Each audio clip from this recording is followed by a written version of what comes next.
This is traffic from the Shawbills Tire and Auto Service Traffic Center, where you can get up to $178 in savings when you buy a set of 4 new Select Michelin tires. This offer is for a limited time, and it's only at Shawbills. As the minutes tick by, we have picked up a few new problem spots. One is an accident on inbound Old Jefferson before Highland Road. Also a breakdown at Greenwell Spring. Callahan Injury Lawyers, LA 21-12681. Offices in Baton Rouge.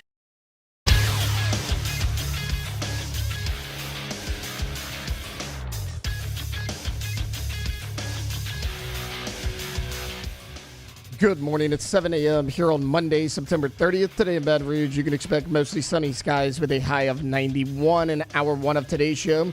We'll react to LSU's win over South Alabama and recap the Saints' loss to the Atlanta Falcons. You can follow us on Twitter or Instagram at OTB_ESPN and watch us on YouTube at the 104.5 ESPN channel. Hour number one of Off the Bench, live from the Mercedes-Benz Baton Rouge studios, starts now. Let's go, baby, let's go! All-Star Toyota presents Off the Bench with Jacob Hester and T-Bob Hebert. Yeah! Off the Bench with Jacob Hester and T-Bob Hebert. Yeah, they said I gotta come off the bench. Now, here's Jacob Hester and T-Bob Hebert.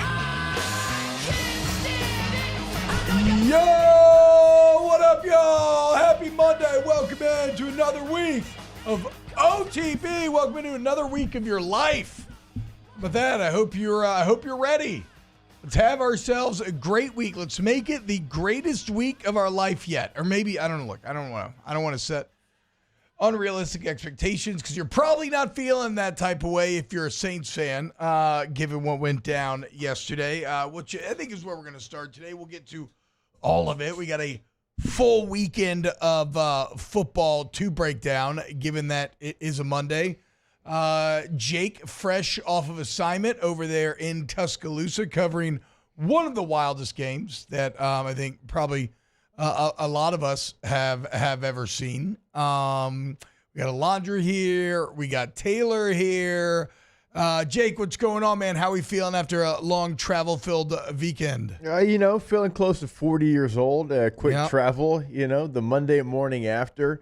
But great atmosphere type of game for the SEC. In that building, I was telling Taylor before, it doesn't rival the best in the SEC as far as atmosphere, big game atmosphere. But still, the game itself is always going to make it, a little bit better, the way everything played out. But I don't know, it's weird. It's like even going around campus, like when you have like a major game here, it's like Thursday, you feel the buzz. Yeah, for sure. I don't know. I love it, dude. I was not expecting the combo to start with crapping on Bryant Denny, but yeah, I agree, dude. F that place. Bunch of houndstooth wearing, sit on their hands nerds who are too used to winning. Now they did go out there and win, and Jalen Milroe, woof. Imagine having to take that he wasn't a great college quarterback. I know, but Matt's still. We were talking about Whiskey Wine. Matt's doubled down on it though. He's not. He's firmly in the sunken cost fallacy at this point. But Jalen Milroe, yes, absolutely, obviously, right for the second year in a row, the difference against Georgia. But yeah, Ryan Williams, yeah, what the hell? Ryan Williams and his Turkish veneers, 17 years old. Out here doing that insanity. But I don't want to start there. We'll get there because, again, that's a crazy game with a lot of implications. We're going to probably start Saints Falcons. Alondra, what's up, girl? How are we feeling today? I'm feeling really, really good, although you did just ruin my morning this morning because you told me you forgot my tequila. Yes, that just ruined probably my whole entire week. When did he say he was going to bring you tequila? To be fair, he said it like on Friday, no? Yeah. Because it was Taylor. So Taylor had a birthday recently. And I'm joking, by the way. I got him a bottle of bourbon. Yes. And then I was like, Alondra, when was your birthday? Because I knew we had, sometime I hadn't done anything.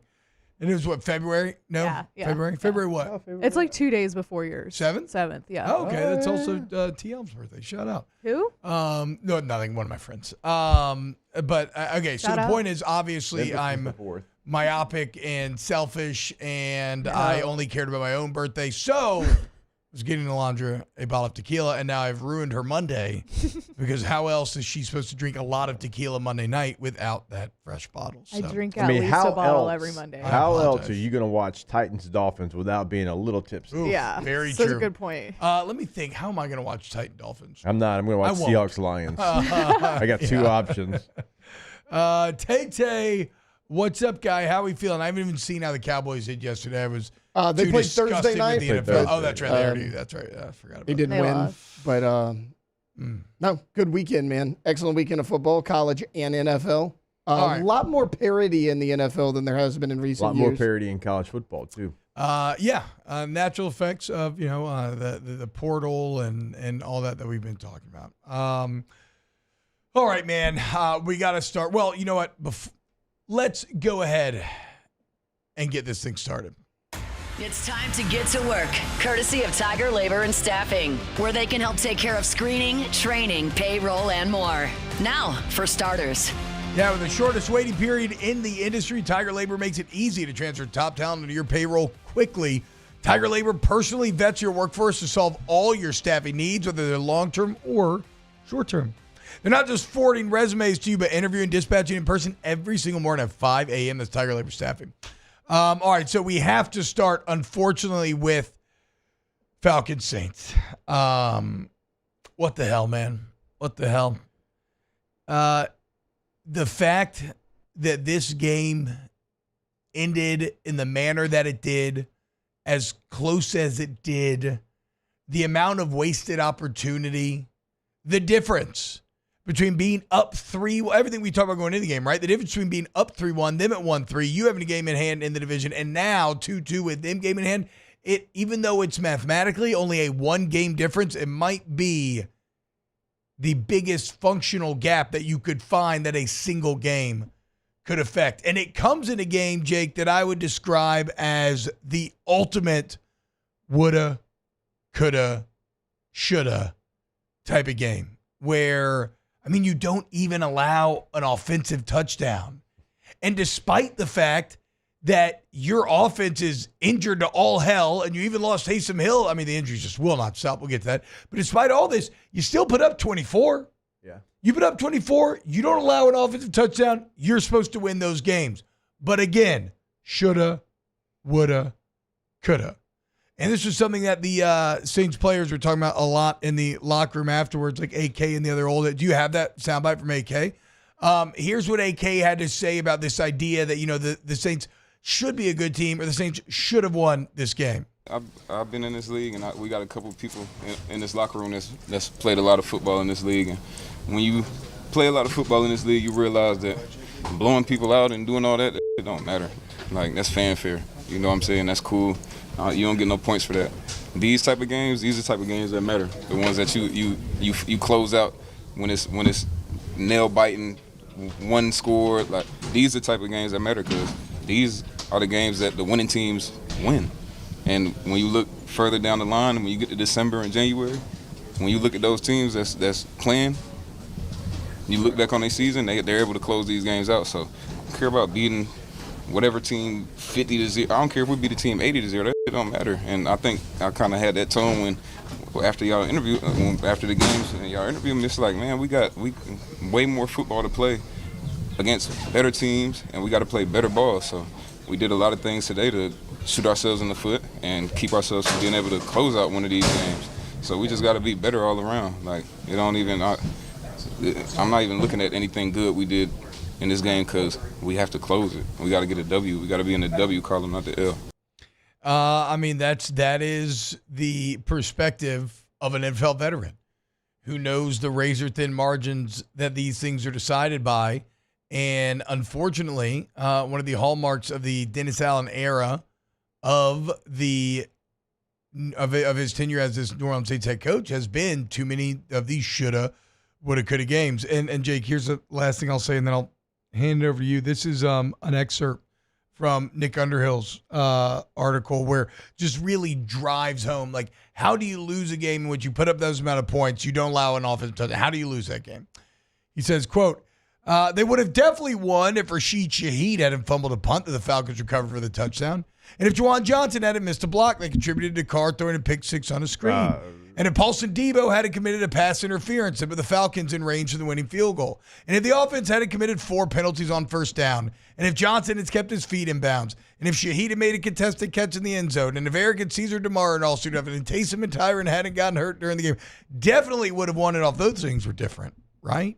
So it just shows, there's some bad luck mixed in there with the injuries, but still just too many shoot yourself in the foot moments. You cannot give an NFL team 2 non-offensive touchdowns and expect to win the game. No, and I sent y'all this yesterday. The last team to lose a game while scoring 24-plus points and giving up 0 offensive touchdowns was the 1983 New Orleans Saints. Oh, wow, I missed that. It's crazy.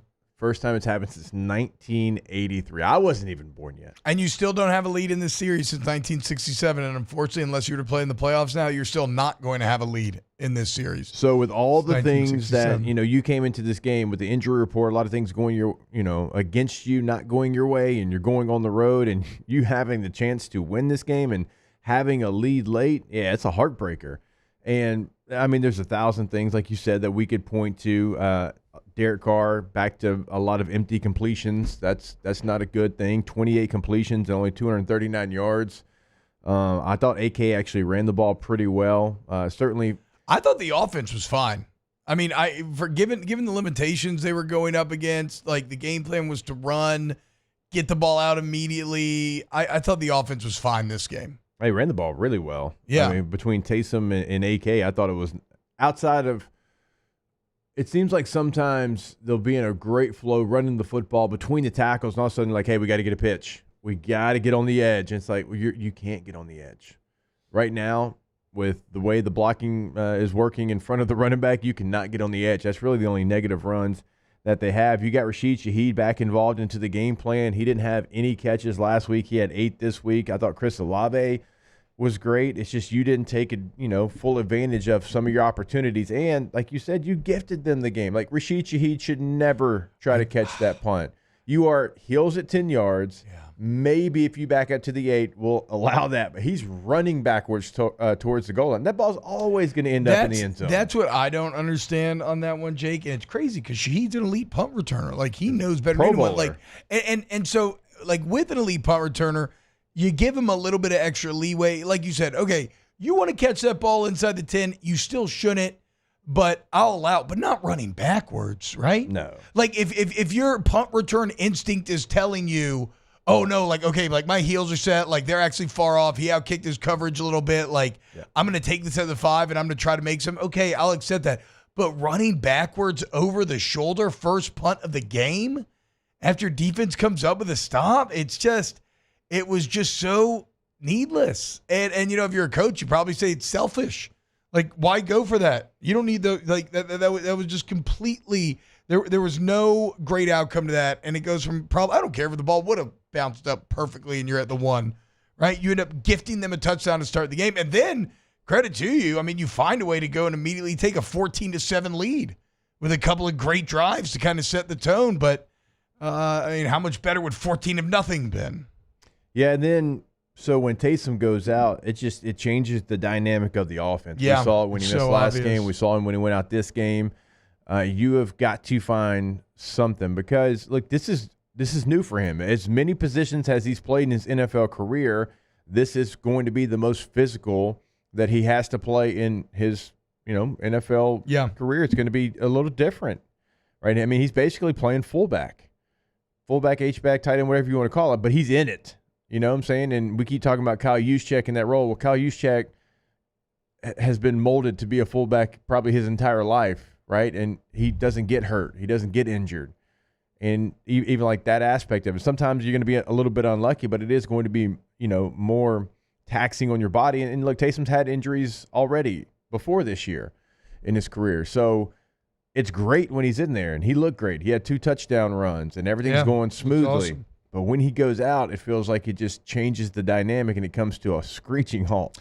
It really does. And it is interesting because it's not just like normally if a superstar goes out, you're just kind of losing those numbers, matchups, whatever. But it is with Taysom, it goes farther than that. It's the influence that you lose on the defense with how you line them up. In terms of things that were good, I continue to love Alvin Kamara. I mean, to have broken ribs going into that game, and there was at least one shot, I think in like the third quarter, where it was like a car wreck type of hit, and then he still comes back into the game, 3rd and goal, 4th quarter, got to score a touchdown to take a lead. He gets met unblocked in the hole and drags his man into the end zone. Career continues to put it on for this team, and you get yourself a lead, and you put your defense in a position to win. And the most disappointing part is the Falcons' offense. This wasn't like when Kirk Cousins had a masterful drive against the Eagles to find that touchdown and somehow pulled that game out. Their offense was terrible on that drive.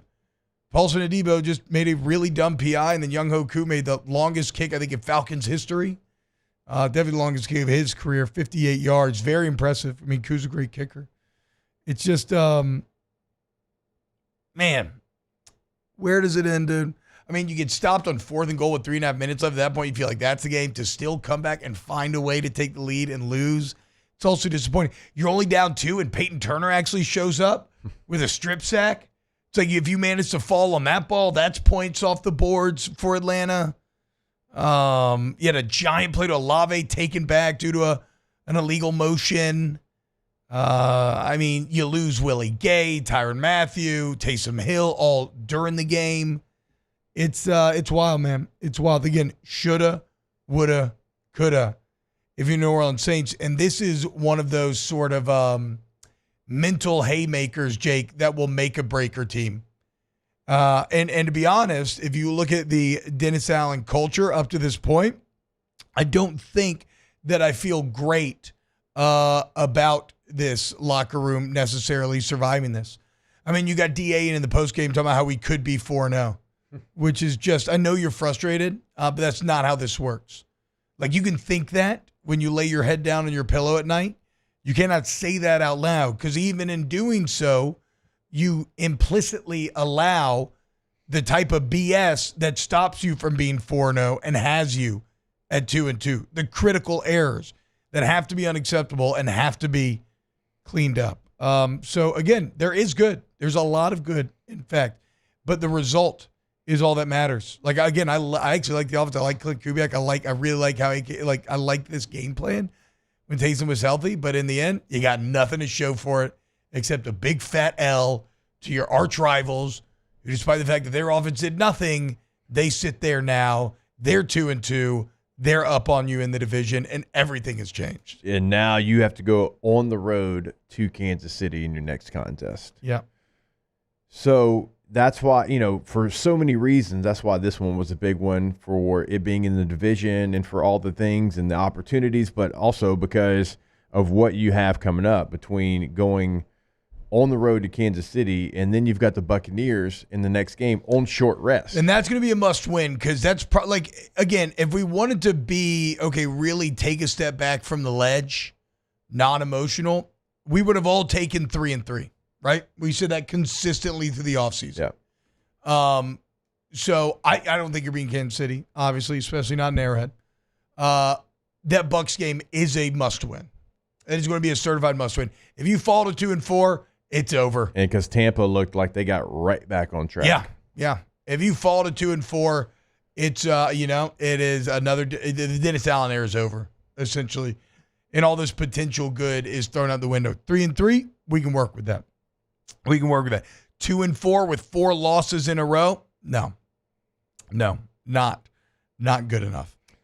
Yeah, and if you split those games and then you lighten up a little bit in your schedule with Broncos, Chargers, Panthers, then you can have a conversation. Then you can talk about it. You got a chance, because you can go 2-3 in those games, and still, if you do what we're talking about, you're going to be good. So just brutally disappointing Saints game yesterday. All right, when we get back here on Off the Bench, we'll get to your comments, and then let's talk a little LSU, South Alabama. We've watched the film, so I have actual analysis to give here. A great game for the Tigers. What stood out? We'll get to it next here on Off the Bench. Off the Bench. Get Gordon to get it done. 225-888-8888. Gordon McKernan Injury Attorneys are there for you when you need them. Look, you get into an accident, you need somebody who's going to fight for you, get you what you deserve. You want to get Gordon, get it done, you go to getgordon.com and fill out the console there. You can just call the number. And remember, Gordon McKernan, a leader in the NIL space. Will Campbell now officially on the G team. Get Gordon and get it done today. Yeah, when you go to getgordon.com, you can see what they can do for you in the courtroom, past client results. Everything is right there in front of you. And then, like T-Bob said, you can always pick up the phone, give them a call. And that's anywhere in the state of Louisiana. No matter where you're listening to us, we are talking to you. Pick up the phone, put that area code before 888-8888, and they're going to be able to answer any question that you might have. Also, don't forget on social media, all major social media, at Get Gordon's going to be the handle to see what they're doing in the community. Get Gordon and get it done.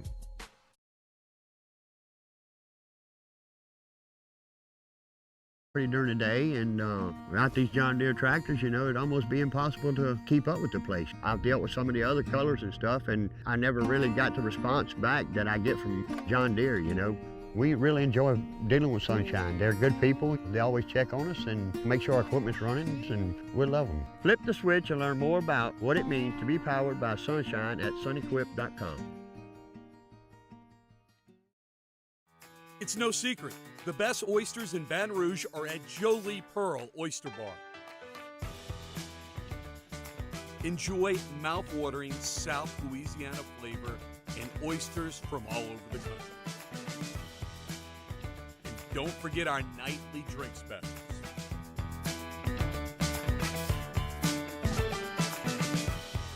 Jolie Pearl Oyster Bar, located in downtown Baton Rouge.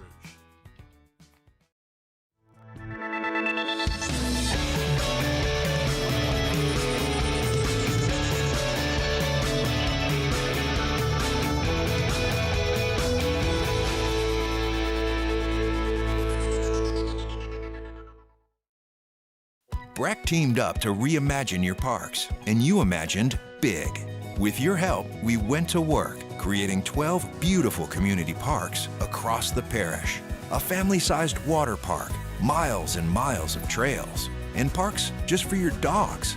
There are more places to splash, to explore, to run wild, and even soar. You imagined, we delivered. Gold. BRAC, your #1 park system in the nation.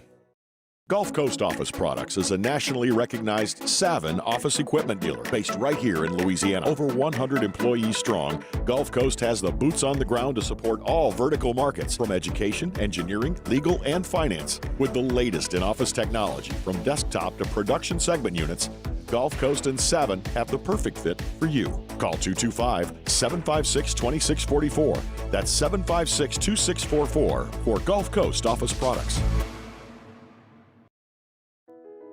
I've been doing business with Luba for 25 years. They're dependable, trustworthy. It's just the attention to detail with our clients. Our folks have years and years of experience. They're highly trained professionals, but many companies have that asset. What I'd like to think makes Luba a bit different is that we use those talents in a way that truly is dedicated to serving the needs of the folks who depend on us. There it is, the extra mile, on the border of expected and extraordinary, for those willing to go further.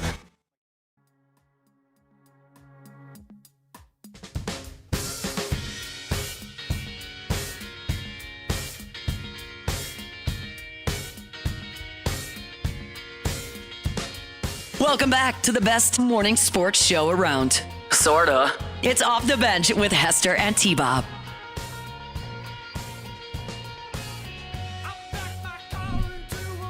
Oh, God, I can't believe you dropped that game to the Falcons, dude. Really, though? I can't. Because in the ways that I would have thought that you would have lost it, that was not how. I thought the offense maybe would just suck, like, completely, not be able to score. I thought, like, maybe Cousins and those weapons would catch fire and like, maybe the defense wouldn't show up or something.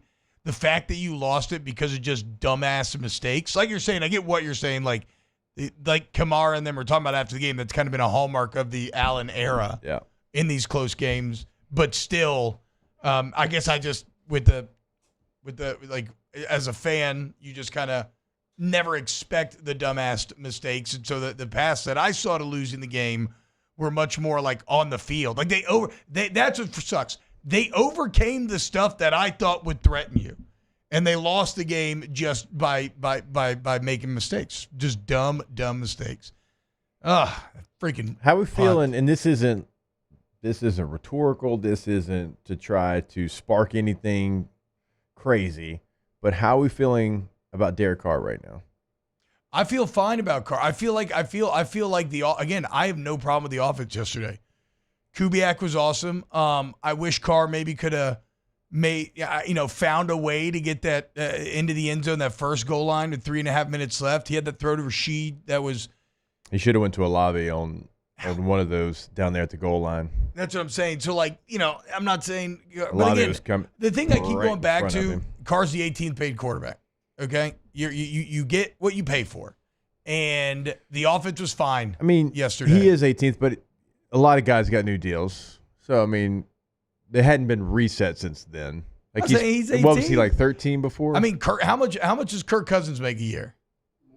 Carr. He makes more than Derek Carr. Yeah, exactly. And Kirk honestly, was the same yesterday. They're the exact same guy. Carr outplayed Cousins yesterday, in my opinion. They both were the same. Like that's what I'm saying. They're the same guy. They're in that game. That was a mid. How do you outplay? I'd like to hear. How do you outplay him? He was able to drive them down the field and get his team into the end zone, and Cousins was not able to do that. I mean, look, the last drive, they had 5 yards of total offense if you take away the 30-yard penalty. Yeah. It 5 yards. The drive before the drive before that in the fourth quarter, Cousins was trying to go down and score. They went 3 plays, 7 total yards, and then they went 5 plays. Cousins threw a 5-yard route to Ray McLeod, 3 straight incompletions, but the pass interference helped you down the field. We got to get Ray a new number. I would say, I agree. Can't be out there in 34. I would say, too, I mean, look, and you know what? Like, again, it's a mid-off, right? You could switch other guys and think the same. I think Kubiak's offense is very quarterback-friendly.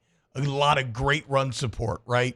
Getting the ball in your hand, some simple reads, much simpler than what Carr's been used to in his career. So, again, Derek Carr is who we know he is. He's not going to go just win you games, right? Even though he has some good late game moments in his career, but it doesn't feel like he's going to punch up and win you games a lot. But he didn't lose you this one. In my opinion. So. It does feel like if this offense, if there was 2 things, even with some of the deficiencies that you have, like you have got to figure out a plan if Taysom Hill's not in there. Yeah. You have to. That's one. Tommy Stevens, bro. I'm serious now. We got to bring him over from Canada. Got to go to Canada. Got to go north of the border. Go grab Tommy Stevens. And if you just had another decent receiver on this team. I'm not talking about another game changer. I'm not. If you had Darnell Mooney what would be on better, this team, like a good tight the end Falcons. or a good receiver? I mean, Juwan Johnson feels like such a so a tight end, burger. Could take the responsibility of those third catches that we're kind of talking about. Because look, I mean, you got Chris Olave 8 catches, Rashid Shaheed 8 catches. Now AK had 7, but then you go down to 2. Yeah, right. And Juwan Johnson, 1, he's not a good blocker. No, he's just he's not at the point. Okay, and then Jamal Williams had 2 catches. Okay, and then Mason Tipton had a catch, and that's it. It was a big catch. It was a good catch for Tipton to get the first down. Right, but if you feel like if you just had like one more weapon in that room, and it was a position that we all thought they were going to use a higher draft choice in the draft for. That's probably also why Taysom matters so much when he's out, because he is one of your weapons, right? Oh, for sure. All it is it's Olave, Shaheed, Kamara, and Taysom. And so if any one of those guys is out, you're down to 3. There are no other real threatening weapons outside of that. I mean, I honestly, and sure, maybe there's some bias creeping into my mind. I would much rather see Foster Moreau out there with the opportunity than Juwan Johnson, because I know Foster's a better blocker in line. I agree. And if Juwan Johnson's not going to give you a lot as far as being a receiver, then why is he out there? And also, if anybody on this team has a connection with Derek Carr, it's Foster Moreau. Knocked over my bottle. I agree 100%, dude. God,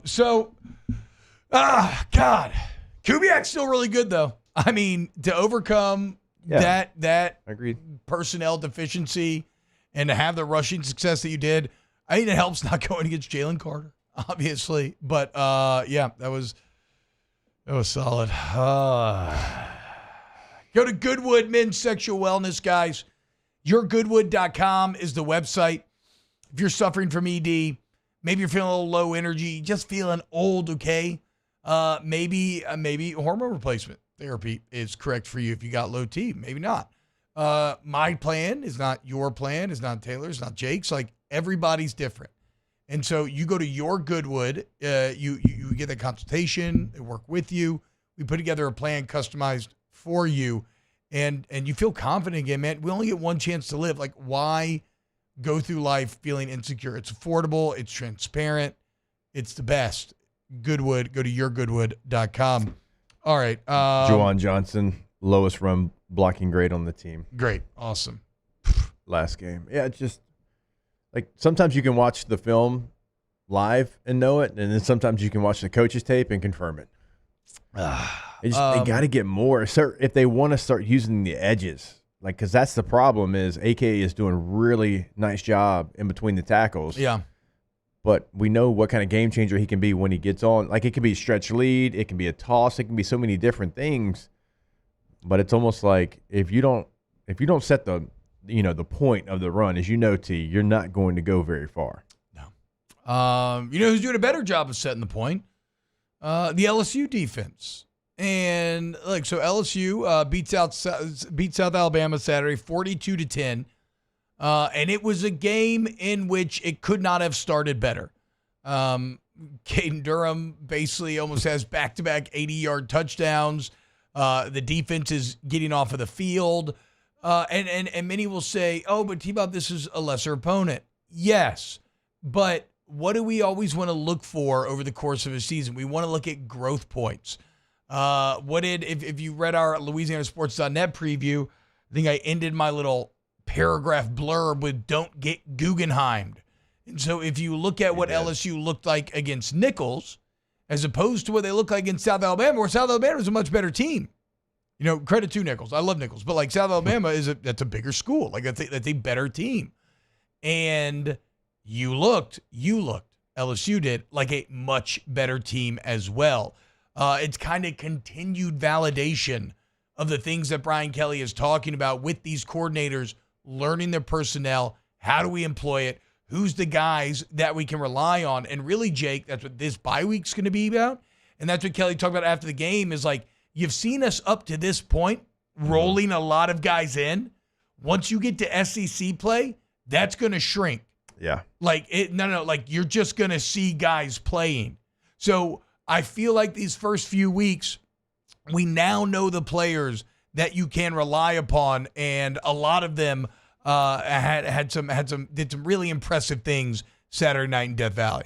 Yeah, it's so, the schedule is a little different in the fact that you've already played an SEC game, and then you get out of conference play, and then you come back into it. But even going back to what T just said, it's going to look different than the South Carolina game. And you went and won that game, but it's going to look different as far as how many people play, who plays in that game, because even at that point, you were still trying to figure yourself out. Typically, you don't have an SEC game maybe that early in the schedule, and if you do, you don't bounce in and out of league play, but now you're going to be firmly in it. And so, yeah, it will certainly shrink, and I think more so on the defensive side, obviously, like it's going to shrink. I think that they are finally figuring out exactly who they can trust as far as any kind of rotation on the defensive line. Certainly the linebacker room is set now with Harold Perkins being out. I think you saw the linebacker room be as solidified as it's going to be and as it's been, because you're not trying to figure out exactly where everybody fits. And so, yeah, it's going to shrink. But like we've been talking about over the last 2 weeks, I certainly want to give a shout out to the defensive line, because that is a unit that has been talked about in a negative way for about 6 months. Yeah. And I feel like they are really coming into their own. Is it going to be Georgia 2022 defensive? No, it's never going to be that. And we know that. But they're finding enough, and they're finding the right mixture of bodies where it's not a just glaring deficiency now. Yeah, I agree. Let's when we get back, we'll continue to dive into the film and really analyze where things went so right for LSU? And how did you see so much growth from Nichols to now this USA game? Keep it locked right here on Off the Bench. Off the Bench. Go to centralplumbing.org, 925-8552. Centralplumbing.org, 925-8552. If you need plumbing help, guys, 50 years they've been at it. You're not going to hit them with anything they don't know how to solve, okay? They've seen it all. They can fix it all.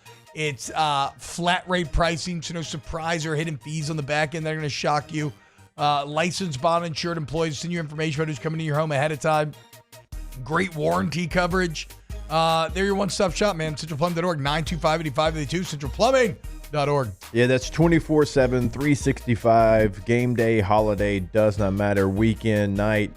They're going to be there. 225-925-8552. And when you go to the website, centralplumbing.org, we tell you all the time, right there on the homepage, see what they can do for you in the remodel game. See what they can do for you in the tankless water heater game. If you never want to run out of hot water again, call Central Plumbing. They'll come install that tankless hot water heater. CentralPlumbing.org. Bayou Chrysler Dodge Jeep Ram has back-to-school savings like $16,000 off 25 Ram 1500 trucks. We're open for business in our beautiful new showroom and taking $16,000 off. All new Bayou vehicles come with a complimentary extended warranty. The crew at Bayou Automotive is going to do right by you.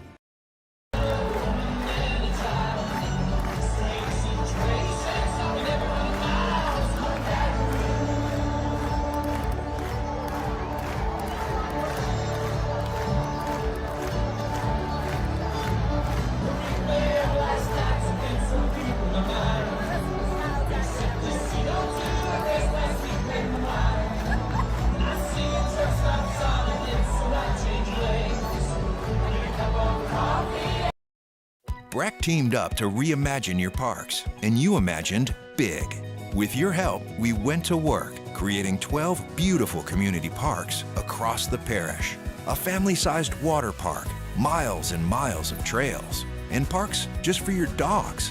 There are more places to splash, to explore, to run wild, and even soar. You imagined, we delivered. Gold. Breck, your #1 park system in the nation. Electricity is all around us, and our families depend on it.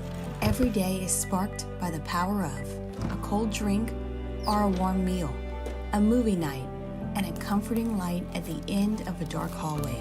From sunrise to sunset, playtime to bedtime, our team is ready to take care of your electrical needs. Even in the case of an after-hours emergency, the light in your life shines brighter with Mr. Electric. Hey, it's Matt Moscona. For years, you've heard me tell you about Insurance Network of Louisiana, helping you find better coverage for less money. But it's not just for your home and auto. They also offer commercial property. So, retail stores, professional offices like doctors, dentists, attorneys, clothing boutiques. Insurance Network of Louisiana can find you better coverage for less money. They service the entire state of Louisiana, and they're local. So call today at 293-0450 or lainsurance.net. Jerry and Benny Payne began Central Plumbing Company out of their driveway in Tanglewood Subdivision. 50 years later and 4 generations down the road, we continue to serve Baton Rouge and the surrounding areas for all of their plumbing needs. Residential, commercial, industrial, or hospitality, Central Plumbing is here 24/7, 365. We want to thank our customers, family, and friends for 50 years of success. And looking forward to 50 more.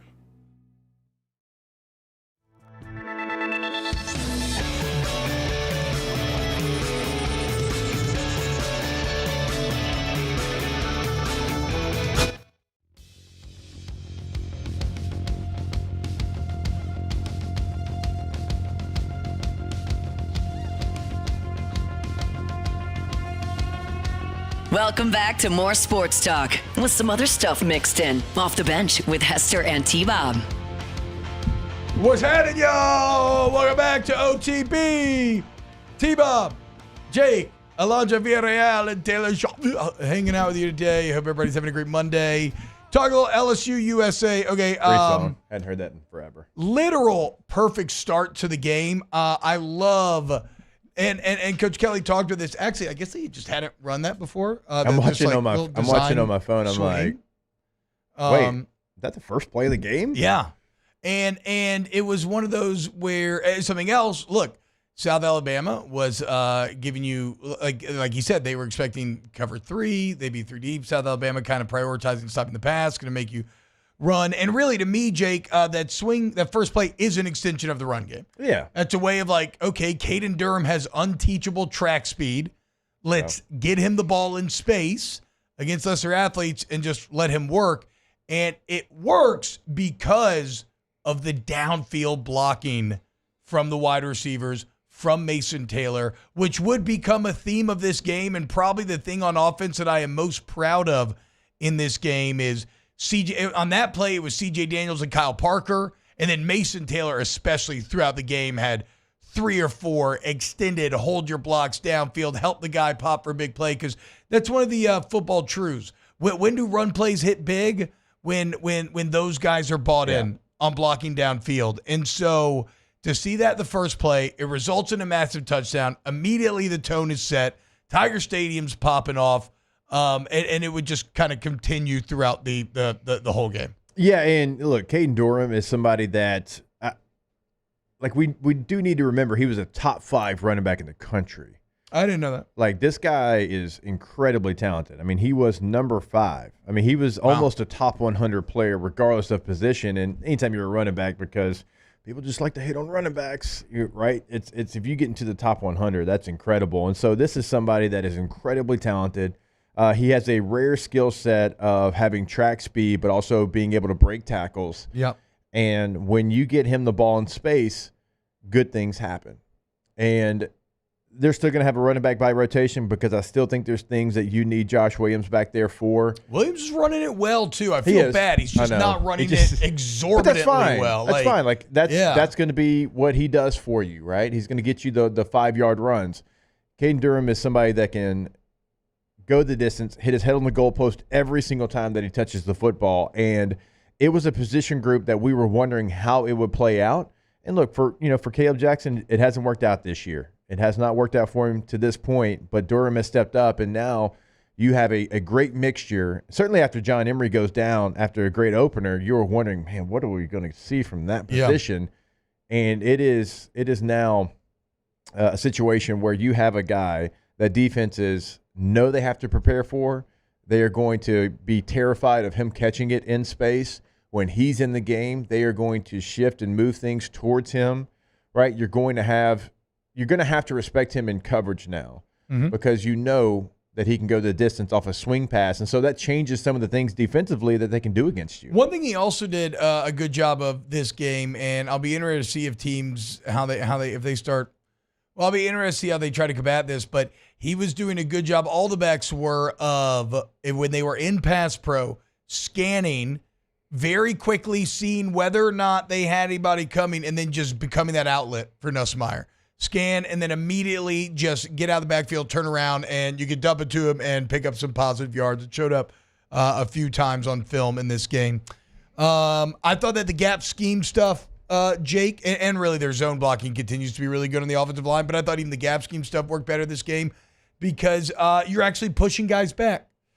And again, this is a growth point from Nichols where I was kind of disappointed in some of the fire off from the offensive line. In this game, on your down blocks, your back blocks, you were getting push, and so you were creating gaps, and then that's how you saw Durham hit that second run that almost got about as close to finishing in the end zone as you could possibly get without doing so. I felt bad that he didn't get the attaboy. No, they gave it to Nuss. Yeah. Let 13 get a chance to dance, which well executed by Nuss on the dance moves, I thought. What I really love though too offensively is you have those first 2 drives that are just, hey, perfectly executed, but like our guys are just bigger and better and faster and stronger.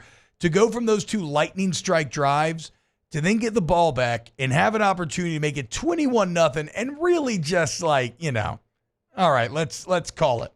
To go 11 plays, 79 yards after you have the 2 lightning strikes showed me, I just really like that, right? A team that was dialed in, executing at a high, consistent level. I think that was the drive where Garrett Nussmeier had that dime to Mason Taylor, And that was followed immediately by the touchdown throw to Aaron Anderson, which were two of the better throws from the end zone view. Yeah.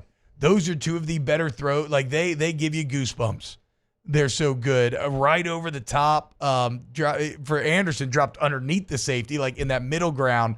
For Taylor, just perfectly led right over the top. And it's 21-0. And at that point, everybody's doing their job, offense, defense. Great start. Jumped on, game's over. Aaron Anderson continues to be somebody that is impressive on tape. Yeah. Like when you watch him, he's just, and we talked about just the different speed, but I mean, there's a real dynamic there where he's going to help you win big marquee matchups. When you have a Kyron Lacy on the other side or wherever he's lined up, like there's going to be a lot of attention there. Now, Caden Durham's going to get so much attention, in the passing game. Like Aaron Anderson is making teams pay if they're only going to have, single man coverage on him or if they don't shade coverage his way. And that is something that you needed. Like CJ Daniels is still making plays, but like the emergence of Aaron Anderson is potentially a big difference maker whenever you play some of these better teams with better secondaries that are going to be able to maybe shut a Kyron Lacy down, because that's going to be their point of focus all week long. Man, just from last year to this year, he might be the most improved player on the team. I think that would probably, for me, that'd probably be without question at this point. All right, there's still a lot to get to from this game. We haven't even touched on the defense yet. Let's get to it next here on Off the Bench. Off the Bench. Go to Pinnacle Exterior Construction, PECbuilt.com, PECbuilt.com. Look, man, any of your outdoor living needs here at Pinnacle, we build the spaces, you build the memories, and that's what this is about. Making your home your greatest asset, the place that you spend the most time, making it that place of your dreams that you want to go hang out, that your kids want to hang out with you at. If you got older kids, maybe they want to have the friends over, right? Because you got like a sick pool or sick outdoor kitchen, or you have the boys over, the girls, whatever. The point is, all of it. You want to put a putting green, you want to put turf back there, have your kids running parachutes no matter the weather. Any size or type of fence, bulkheads, all of it. Pinnacle Exterior Construction. Yeah, look, those parachutes aren't going to run themselves, T-Bob.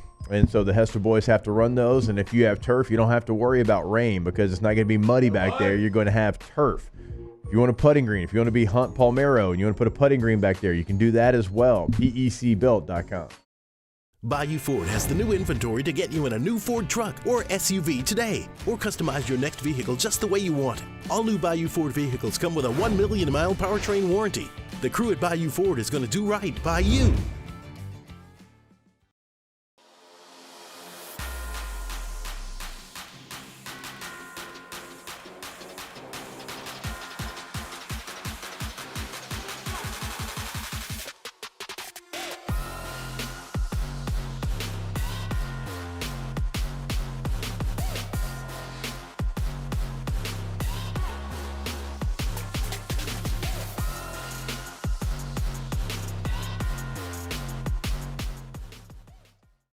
Gulf Coast Office Products is a nationally recognized Savin office equipment dealer based right here in Louisiana. Over 100 employees strong, Gulf Coast has the boots on the ground to support all vertical markets from education, engineering, legal, and finance. With the latest in office technology from desktop to production segment units, Gulf Coast and Savin have the perfect fit for you. Call 225-756-2644. That's 756-2644 for Gulf Coast Office Products. There it is, the extra mile, on the border of expected and extraordinary, for those willing to go further, like vans customized for work or play, with safety and tech to keep you connected, supported by a 5-star sales, service, and finance team, and backed by the 1-star you know. So go the extra mile. It's never crowded, because so few have what it takes to go there. Mercedes-Benz Vans. I've been doing business with Luba for 25 years. They're dependable, trustworthy. It's just the attention to detail with our clients. Our folks have years and years of experience. They're highly trained professionals, but many companies have that asset. What I'd like to think makes Luba a bit different is that we use those talents in a way that truly is dedicated to serving the needs of the folks who depend on us. Dylan Cruz here to tell you about Six Rings Baseball and Softball Camp. If you live on the North Shore and play ball, go to Six Rings Camps with former LSU assistant coach Dan Canaveri. His knowledge is second to none, and your child will improve and have fun doing it. Camps were held at Coquille Park and Six Rings Academy in Covington with 4 sessions over the summer. Full day and morning only sessions are available from ages 7 to 13. Go to sixringsbaseball.com or call 985-206-9096. Learn the game to love the game.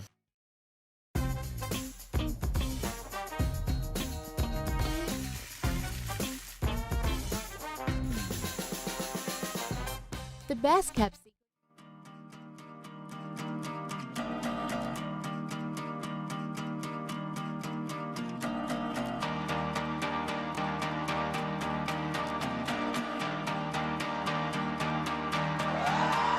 How quickly will this segment leave the rails? It's Off the Bench with Hester and T-Bob.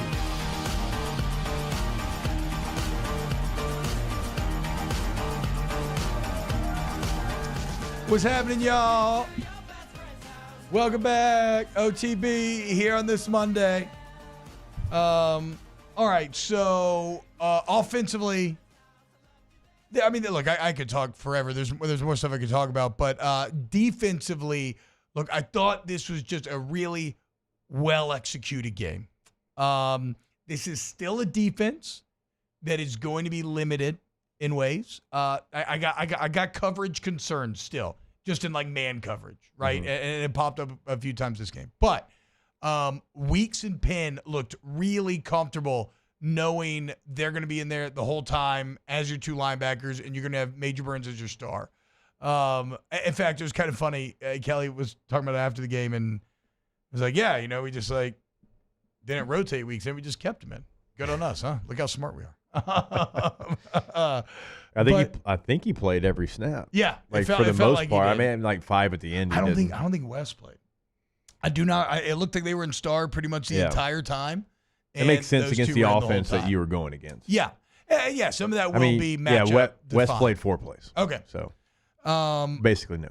I loved the and if you're talking about the defense, I think it all has to. We got to talk about the goal line stand.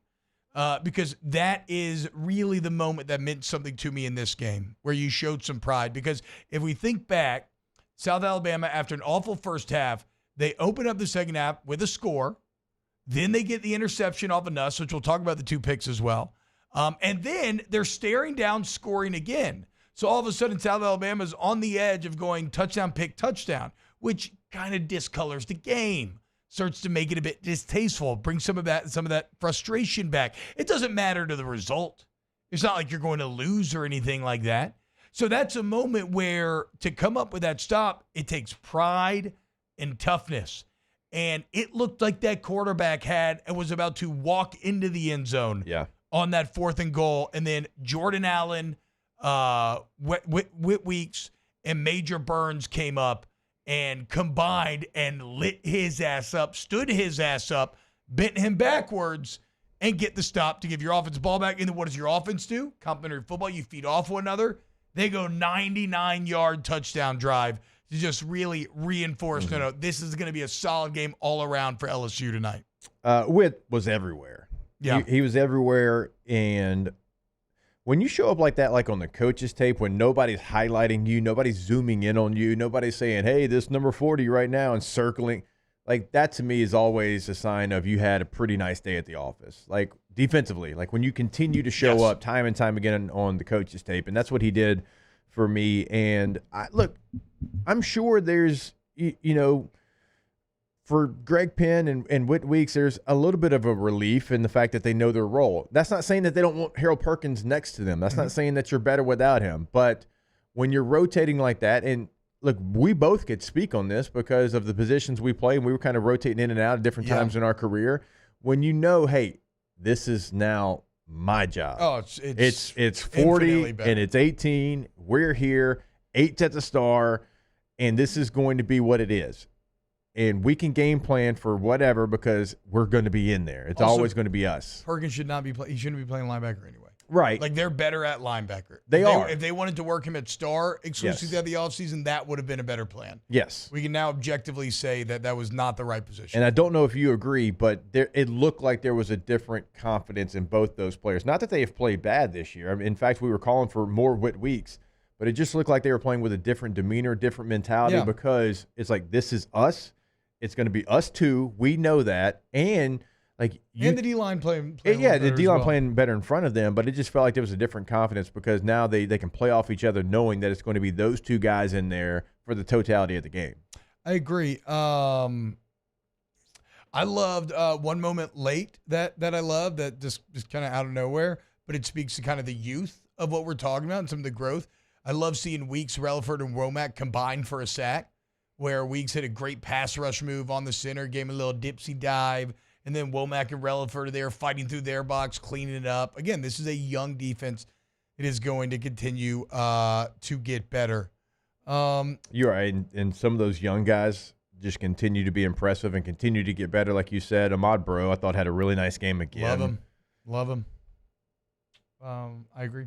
And that's a new position for him. Yeah. Like, so with every game, you're going to get growth. Is it going to be perfect? Nope, sure not. But he is going to continue to get better at that position, and this might have been his best game. So when we get back, why don't we kind of take a look at what else happened around the country? Obviously, we have to talk about Ole Miss. That is the next game LSU will play. And, well, Ole Miss looked one way entering Saturday, and now they look a bit different. So we'll break it down. Hour 2 of OTB. Off the bench. K2Z window coverings, KTOZblinds.com, KTOZblinds.com. You want window coverings that wow? You want to get K to Z. Look, K to Z, you have them out of the home, and they're going to teach you more than you ever knew was even like on the table.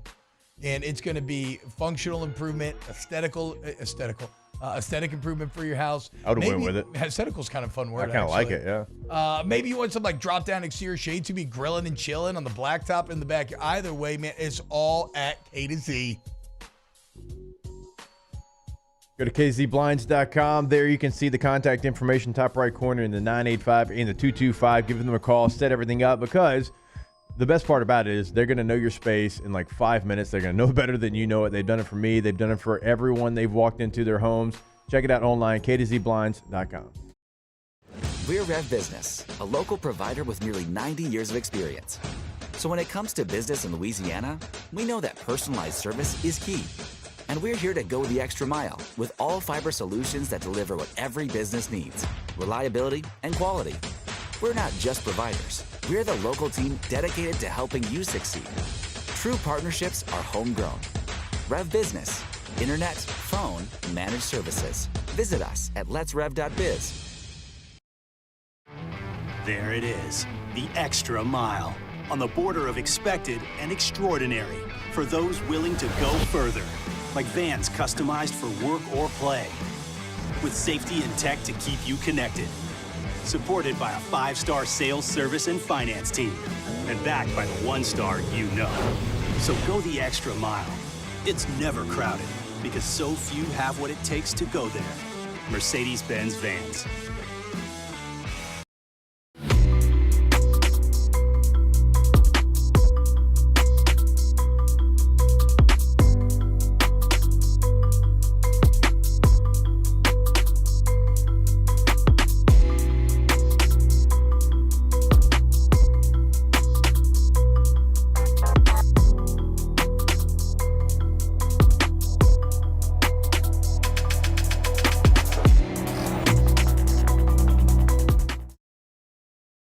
Breck teamed up to reimagine your parks, and you imagined big. With your help, we went to work, creating 12 beautiful community parks across the parish. A family-sized water park, miles and miles of trails, and parks just for your dogs. There are more places to splash, to explore, to run wild, and even soar. You imagined, we delivered. Gold. Breck, your #1 park system in the nation. Electricity is all around us, and our families depend on it. Every day is sparked by the power of a cold drink, or a warm meal, a movie night, and a comforting light at the end of a dark hallway. From sunrise to sunset, playtime to bedtime, our team is ready to take care of your electrical needs. Even in the case of an after-hours emergency, the light in your life shines brighter with Mr. Electric. Hey, it's Matt Moscona. For years, you've heard me tell you about Insurance Network of Louisiana, helping you find better coverage for less money. But it's not just for your home and auto. They also offer commercial property. So, retail stores, professional offices like doctors, dentists, attorneys, clothing boutiques. Insurance Network of Louisiana can find you better coverage for less money. They service the entire state of Louisiana, and they're local. So call today at 293-0450 or lainsurance.net.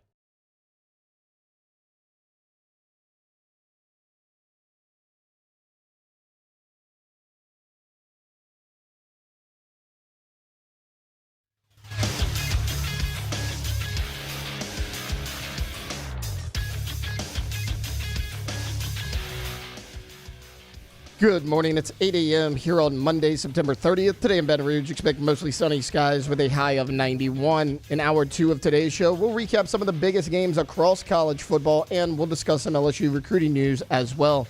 You can follow us on Twitter or Instagram at OTB_ESPN and watch us on YouTube at the 1045 ESPN channel. Hour number 2 of Off the Bench, live from the Mercedes-Benz Baton Rouge studios, starts now. All-Star Toyota presents Off the Bench with Jacob Hester and T-Bob Hebert. Yeah! Off the Bench with Jacob Hester and T-Bob Hebert. Hey, they said I got to come off the bench. Now, here's Jacob Hester and T-Bob Hebert. What's up, y'all? Welcome back. Hour 2 of OTB and hour 1. If you want to go back, we recapped the uber disappointing Saints Falcons game. Saints had all the opportunity in the world, but in what I can only describe as a classic woulda, shoulda, coulda, the Saints do not get it done.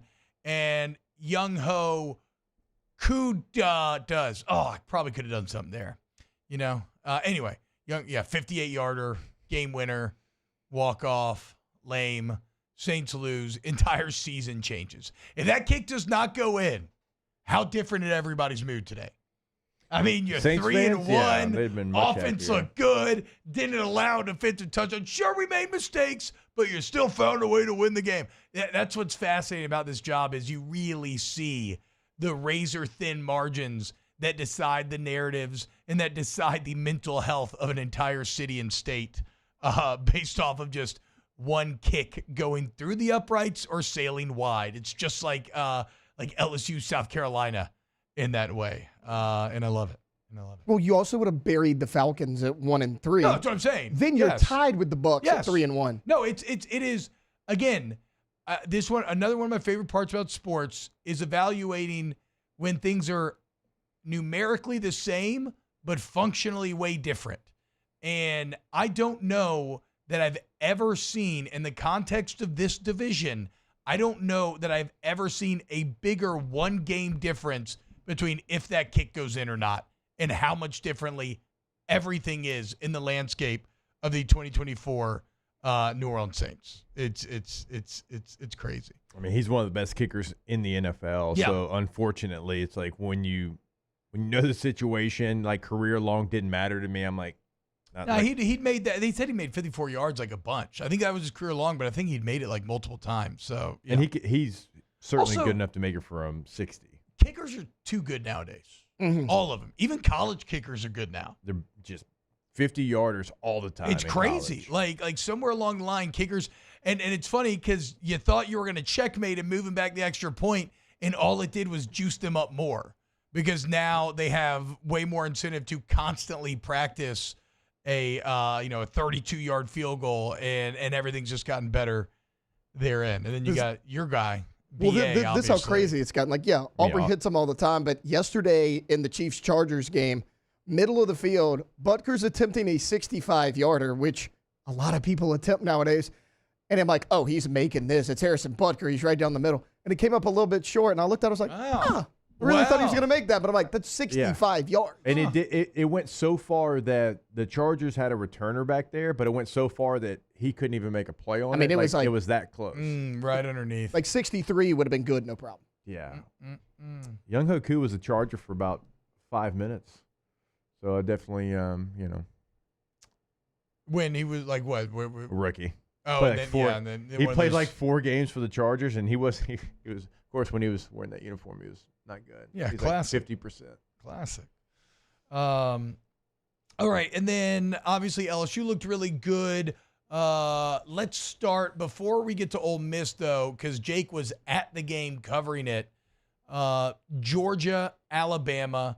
Georgia now 49-3 in their last 52, with all 3 losses coming at the hands of the Crimson Tide. This felt massive for Georgia going in, given that Nick Saban was finally gone, right? Kirby Smart's had his culture there for 10 years, whereas, look, man, there's a reason why I told you that Kalen DeBoer was the one man that I did not want Alabama to hire. You gave a guy who was winning races with a Ford Pinto, you gave him a freaking Lamborghini. And look at it now. And he's always good in big games. He adds to all of his mystique. He adds to all of his record. And unfortunately, again, those houndstooth-wearing losers are big winners, as this, an unreal start. They then get caught with an incredible flurry by Georgia, only for the 17-year-old who, Jake, we constantly talk about he's the best weapon in the game, but he's only 17. Could he really do it on this stage against these players? And he didn't just do it. He made, maybe no exaggeration, the best individual play I've ever seen in my entire life. I think I've probably watched that final touchdown 200 times because I cannot wrap my head around the athleticism that it took to do what he did against the quality of. That's Malachi Starks that he's making run into each other back there. Yeah, it's one of the best defenders in the country. It's crazy. It's crazy. And then he's got the Alvin Mack kill everybody eye black on. Yeah. And veneers. You know Alvin Mack? Bro, the program's my favorite football movie of all time. Good man. Chill out. You are a good man. Just look, it's, I used to write GMFT. on all my stuff to honor Latimer. Yeah, seat at the table. We shouldn't, the fact that people just thought that Kalen DeBoer wasn't going to be good at Alabama is mind-boggling. And I realize who you're replacing. You're replacing the greatest to ever do it. And it was always going to take somebody with a special demeanor, special mentality, and Kalen DeBoer's that guy. Now, will they reach the heights that Alabama did with Saban? Probably not, because I don't think anybody will. I don't think any team will ever do that again. But T-Bob, this man has coached 120 college football games, and he's won 108 of them. He's 108-12. That does not make any sense. And miss me with he coached at Sioux Falls. What kind of – he was playing with the same level players. Yeah, exactly. When you're playing NAIA teams, you also have NAIA players, right? You win. He was 67-3 there. And then Fresno, he has the COVID year where he's 3-3. Throw that one out, whatever. And then he was 9-3. Then he gets the Washington job. He's 11-2. Number 8 in the country, and then goes 14-1. I mean, it's just impressive how the guy just finds a way to win football games and build a culture. Look at the top 10 wins. Look at the top 10 wins, right? The big games. He's undefeated against Dan Lanning, Sarkisian, and now Kirby Smart.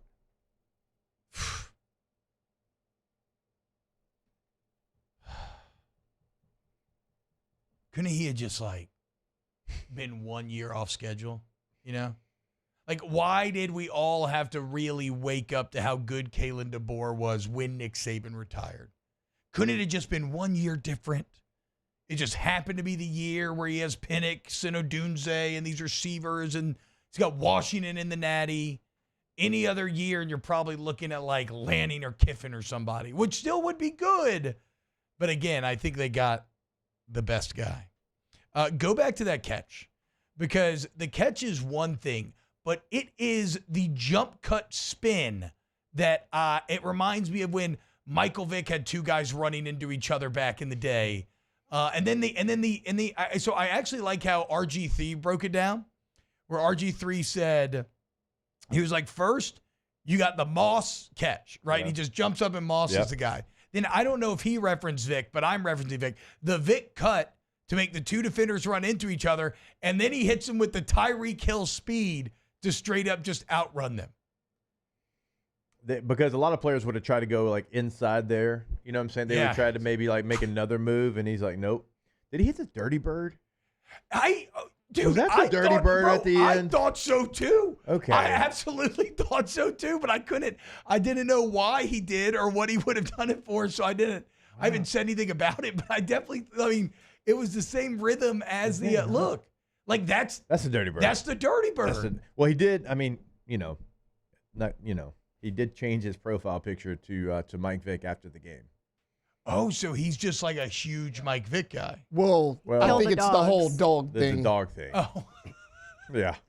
He did the dirty bird. Decent troll. Yeah. I'm He so changed behind. his profile pic to Mike Vick holding a puppy. So he went so far Brutal. as to even do the Mike Vick game-winning juke. Mm-hmm. Right? The same thing that Vic did to the Vikings back in the day where he had the two guys run into each other. That's how hardcore. Okay, now it makes sense. I could not figure out why he did the dirt. Okay, man, kill everybody indeed. You are a menace, Ryan Williams. Your freaky-ass Turkish veneers. You absolute menace, dude. How do you do that jump, cut, spin thing? Just, ugh. And that's not, and then you have the other play. This isn't the tip, is it? No, you have the other play where he that's crazy. Where he tips it up in the air to himself and he spins around at full speed and gets the catch and then is still like making guys miss and everything. And it's the context. After Georgia it felt like they ripped the soul out of that stadium, and you got to have a play. He had a great quote after the game. He said, a play don't care who makes it, so it might as well be me. Yep. A play don't care who makes it, so I thought it might as well be me. Where were you when you were 17 years old? I mean, I don't know, learning to drink beer or something. Like floppy hair, putting on hats immediately after showers so I could get wings. Oh, yeah, the wings. Doing nothing impressive, probably weighing about 240. Yeah. Were you chubby. junior? Probably junior in high school? Yeah, absolutely. I went to Evangel, so I was probably 8th grader. I definitely wasn't doing that.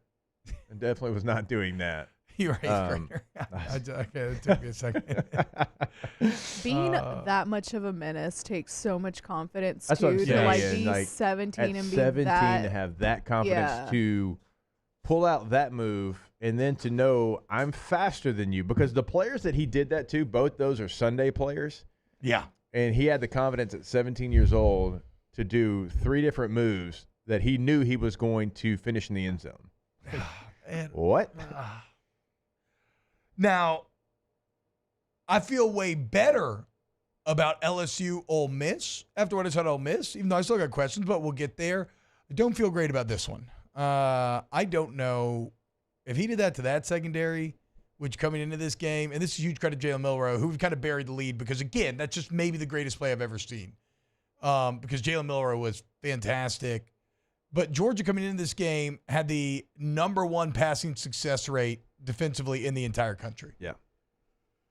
Oh, boy. I mean, when you play Kentucky, that helps as far as that stat. Yeah. And But- Clemson's not like, I mean, I'm not saying that I'm not saying that maybe it wasn't juiced up. But we still know it's Georgia's defense. That is a Georgia pass defense that is going to dominate 99.9% of the All of offenses them that will they go play in the against. NFL. Yeah. God.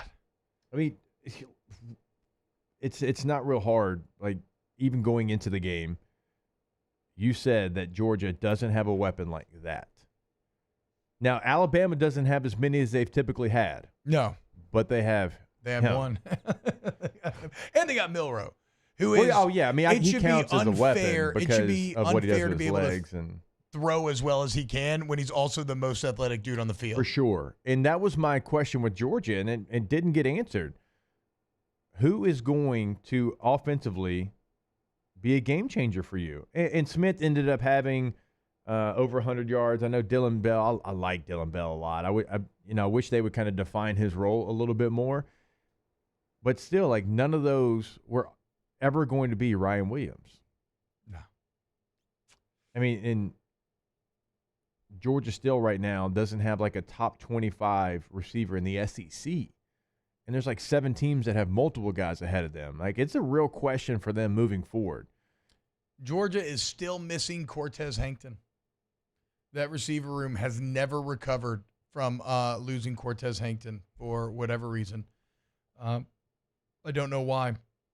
Right, you have so much talent. You have overwhelming otherworldly talent at every single other position, but you just cannot find it.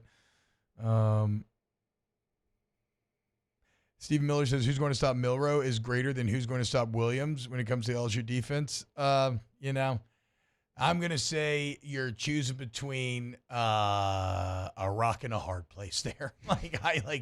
I'm not even going to argue. You could tell me either one. I'll say sure.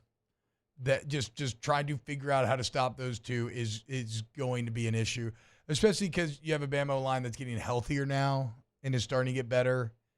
Because if you're wondering why they sucked against South Florida, the offensive line was god awful, but they had backups in. I don't think they're going to look that bad again. So whatever. I'm sick of talking good about Alabama, but that was a really big win. Anything else, Jake? There, and then I think we got to talk Ole Miss and really Ole Miss, what it means moving forward to LSU as well.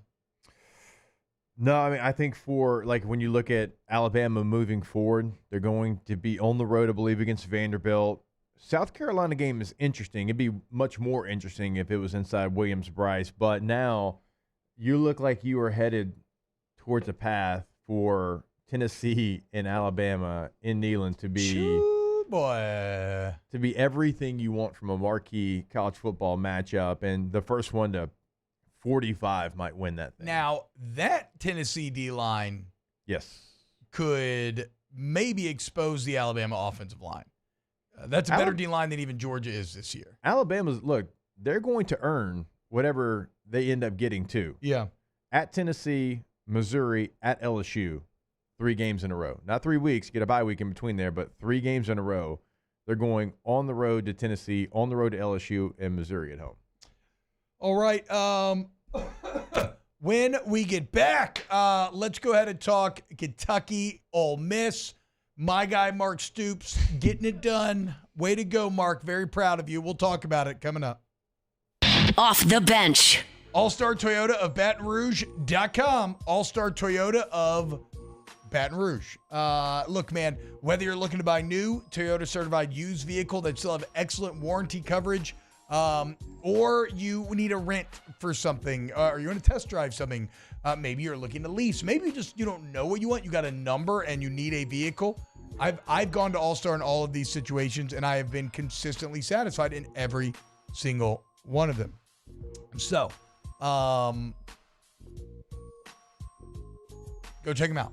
Located off Airline in Goodwood, very convenient, no matter where you live. And remember, the body shop and service center open to all. Does not have to be Toyota. Does not have to be All-Star. Go to allstartoyotabatonrouge.com. Go to the website to see what you can buy new, what you can lease, and what you can rent from All-Star. And everything's going to be available. So if you've got something coming up this weekend with the Tigers having a bye week, you can rent a Toyota, save miles on your vehicle. Go visit the website, allstartoyotabatonrouge.com. Looking for the ultimate game day experience? Come to the Queen Casino in Baton Rouge. Savor game day platters and snacks, plus drink specials at 1717 Kitchen and Cocktail. So come out for game day and let our team make you the MVP. The Queen Casino, where every moment is a win. The Windsor Senior Living Community in Mandeville, Louisiana is a beautiful, vibrant apartment community geared towards seniors. They are nestled right in the heart of Mandeville, where seniors live a more carefree lifestyle in spacious apartments with the peace of mind that comes from having a little extra help. Call the Windsor at 985-624-8040 to schedule a lunch and tour. Come see how the Windsor can be your passport to peace of mind. Jerry and Benny Payne began Central Plumbing Company out of their driveway in Tanglewood subdivision. 50 years later and 4 generations down the road, we continue to serve Baton Rouge and the surrounding areas for all of their plumbing needs. Residential, commercial, industrial, or hospitality, Central Plumbing is here 24/7, 365. We want to thank our customers, family, and friends for 50 years of success. And looking forward to 50 more.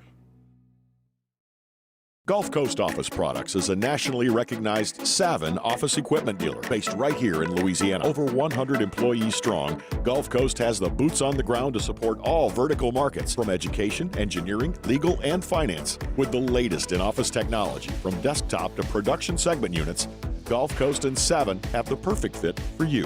Call 225-756-2644. That's 756-2644 for Gulf Coast Office Products. There it is, the extra mile, on the border of expected and extraordinary, for those willing to go further, like vans customized for work or play, with safety and tech to keep you connected, supported by a 5-star sales, service, and finance team, and backed by the 1-star you know. So go the extra mile. It's never crowded, because so few have what it takes to go there. Mercedes-Benz Vans. I've been doing business with Luba for 25 years. They're dependable, trustworthy. It's just the attention to detail with our clients. Our folks have years and years of experience. They're highly trained professionals, but many companies have that asset. What I'd like to think makes Luba a bit different is that we use those talents in a way that truly is dedicated to serving the needs of the folks who depend on us.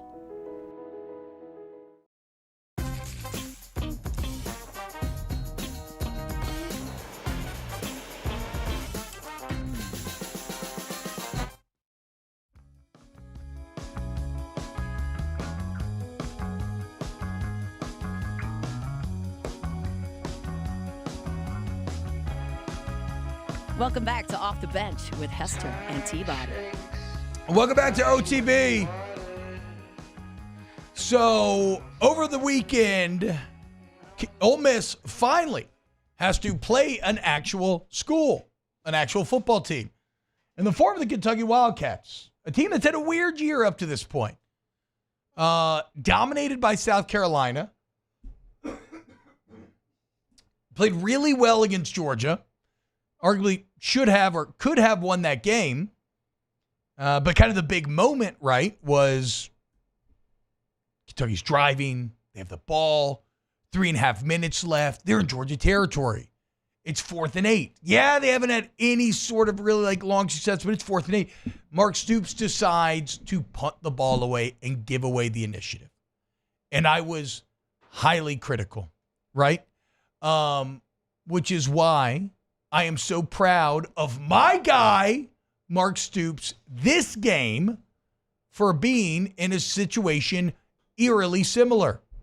Down against a big team they're trying to create an upset against. Only this time, he had way worse field position.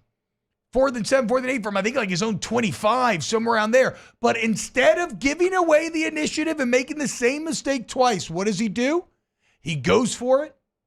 Brock Vandagriff, who's only in his 4th collegiate start, right, continues to show growth week to week. Brock Vandagriff throws a beautiful deep ball. Was it Barry and Brown? Something like that, I think is the guy's name. Yeah. Comes up with a massive catch, massive conversion. All of a sudden, drive continues. All of a sudden, Kentucky ends up winning the game. And I love when I see people learn from their mistakes. And it's funny.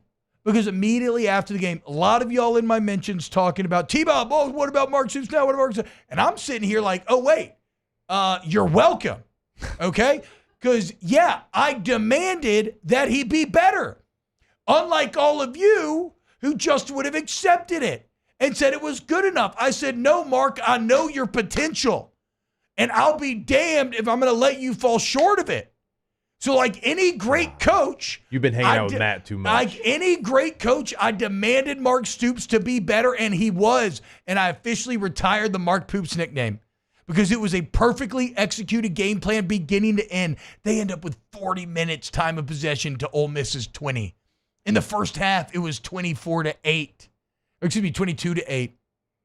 But yeah, like Kentucky, if I've got to be the boogeyman for you, that's fine. I'll be that. Wow. Okay? But I just knew that y'all could be better, and I'll be damned if y'all aren't. Look at that.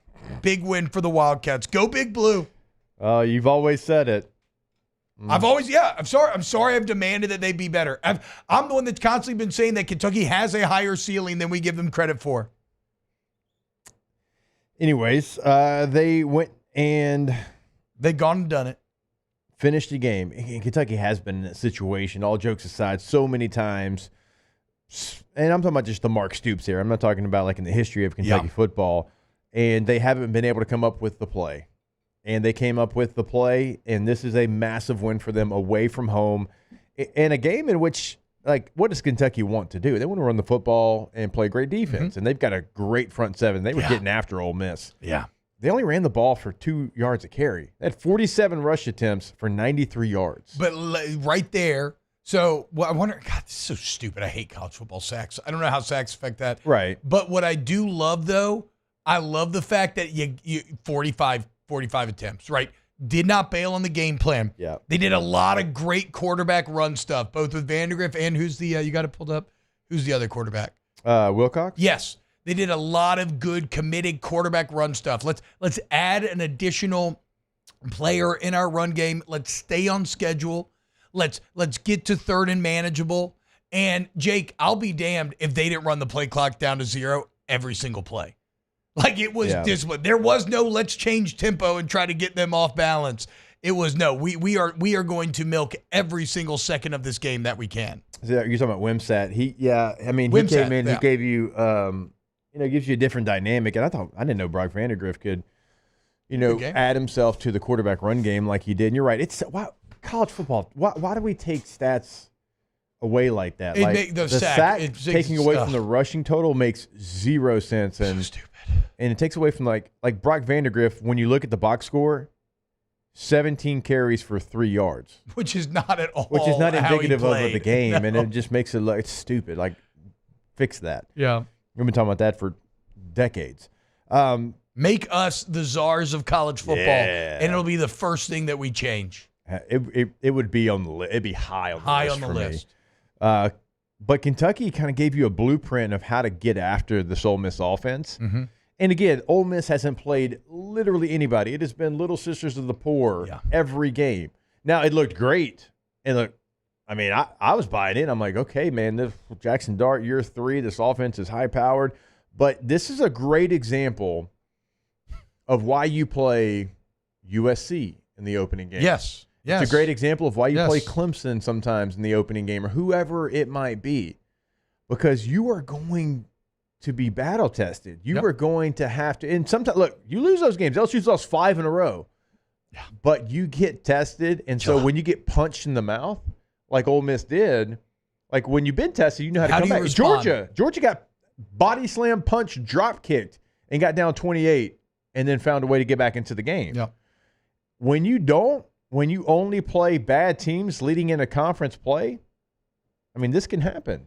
That front seven, T-Bob, was 10 times better than anything they've seen this year. Yeah. And it showed. And really, to me, that is the angle for Ole Miss. What has constantly – now Ole Miss has been really good in the Lane Kiffin era. Like I said, they would have made a 12-team playoff 2 of the last 3 years. But what has held them back from getting to the championship tier? It's been the offensive line. Every big game that they lose, the offensive line gets its ass kicked. They put a lot into that O-line in the offseason. Coming into this game, it's like I said, now Kentucky's offense way outperformed my expectations.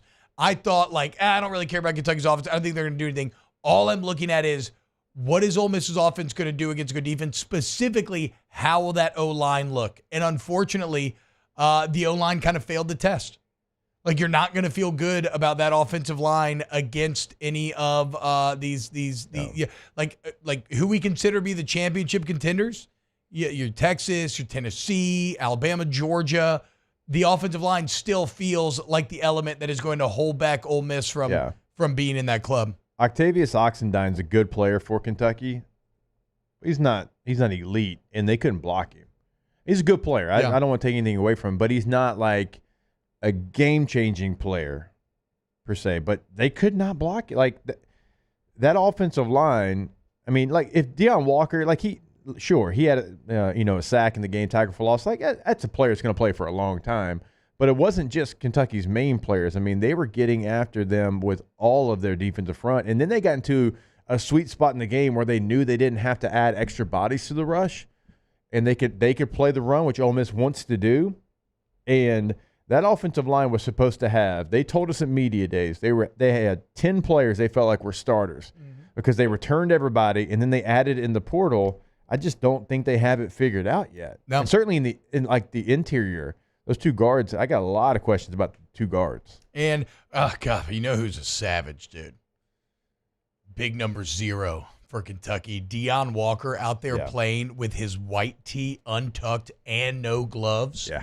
That is psycho stuff there. He's literally a giant. No gloves. He had to duck walking into the meeting room for media days. Oh. And his white tee on top. I mean, it's just like you see him and you're immediately like, you're trying to be a man, but you're immediately like, oh, damn. I'm kind of scared right now a little bit. So what now does this mean for LSU Ole Miss? Because obviously the dynamics have changed. Yes, it does. And what does it mean for Ole Miss going to Columbia next weekend? Yeah. And, let's look at a couple other, let's play a little law of transitive sports properties here. It makes LSU South Carolina win look better. Also, did y'all see USC against Wisconsin this weekend? Yep. USC second week in a row. I told USC fans after the Michigan game, I know the results disappointing, but the way that they fought back is something that you can, kind of build on. And sure enough, Wisconsin gets up big early. It's like 21-10, maybe 21-3 even. And USC wins 38-21. Just completely shuts them down. So the teams that LSU lost to and or struggled with have ended up looking okay. And so you're starting to feel a bit better about the Tigers. And obviously Ole Miss is their first real test, and they failed it mightily. Right now, the early line on the South Carolina Ole Miss game is Ole Miss -10. And again, this one is in Williams-Brice. South Carolina has a better front. Now, Kentucky's is good. I don't want to besmirch them. They're good. South Carolina's front seven's better. Yeah. And if you couldn't block Kentucky at home, it's going to be very difficult for you to communicate. I was just in that stadium. Williams-Brice is going to be at an 11. Yeah. They're going to show up. They're going to be ready for that game. Can't wait for the refs to screw them again. I don't know how you block them. No, I don't either. Now, you have to try to get the ball out of Jackson Dart's hands. You got to try to get it in playmakers quick because the best part of South Carolina's defense is, without question, the front seven. The back end leaves a lot to be desired. But that's easier said than done because you couldn't block Kentucky. And look, I think Scott's right. He says, and now we know that Kentucky's performance against Georgia wasn't fluky. Yeah, and even at the time coming out of Kentucky, Georgia, that was a surprising part. Was like it wasn't fluky how they had that game so close. They were winning on the lines of scrimmage. So this is one thing that I was wrong about. Maybe the only thing is that I have constantly said that Mark Stoops trying to create a force in the trenches at Kentucky. I felt that was a misstep, but with what they did against Georgia and how they just controlled Ole Miss, I'm wrong. Like he has created more power in the trenches than I thought He's had it at different times. He's never been able to pair it, I think, with the right skill players as well. Because when LSU went there in 21, they beat the hell out of LSU in the trenches. That was. But they've never been able to pair like Lynn Bowden didn't have those trenches. If you know what I'm saying? If they could ever pair those two together when they have that special skill player, but they've never really been able to do it. Which Vandegrift, first off, I love Suno Karmbe, and Vandegrift is getting better. We want to act like guys. I mean, if you look at Brock Vandegrift against South Carolina, now you just watch a guy against Ole Miss, they don't even look like the same player. I agree with Daniel Basham. He said Stoops in the locker room at halftime. Let's win this one for T-Bob. I know. I texted him after the game. Said, I'm proud of you, son. Never again. I actually did talk to him after the game. All right, when we get back, I want to keep talking about everything that happened as a whole over the college football weekend and still blip more on LSU Ole Miss. Keep it locked. Off the bench. Off the bench. Go to Community Steel Company, communitysteelco.com, communitysteelco.com. You need steel. You need purlin, tubing, roofing, sheet metal, steel buildings, any sort of accessories. It's all there for you at Community Steel in Gonzales, Louisiana. And guys, I don't care how big your project is, commercially, whatever. We got your back, and we got the best prices because they get everything straight from the wholesaler. They manufacture the product themselves. There's a reason why they have completely just skyrocketed. And it's because they do things the right way. They give the best prices, great product, and their customers love them. CommunitySteelCo.com. Go to that website T-Bob just gave you, top right corner of the website. Click on Community Steel, show you exactly where they're located in Gonzales, Louisiana. They've already been there for an hour and a half waiting on you. They invite you to come see them in the showroom so they can help you out. If you can't get there today, though, you can always pick up the phone in the state of Louisiana. Give them a call at 225-647-2020. It's no secret. The best oysters in Baton Rouge are at Jolie Pearl Oyster Bar. Enjoy mouth-watering South Louisiana flavor and oysters from all over the country. And don't forget our nightly drink specials.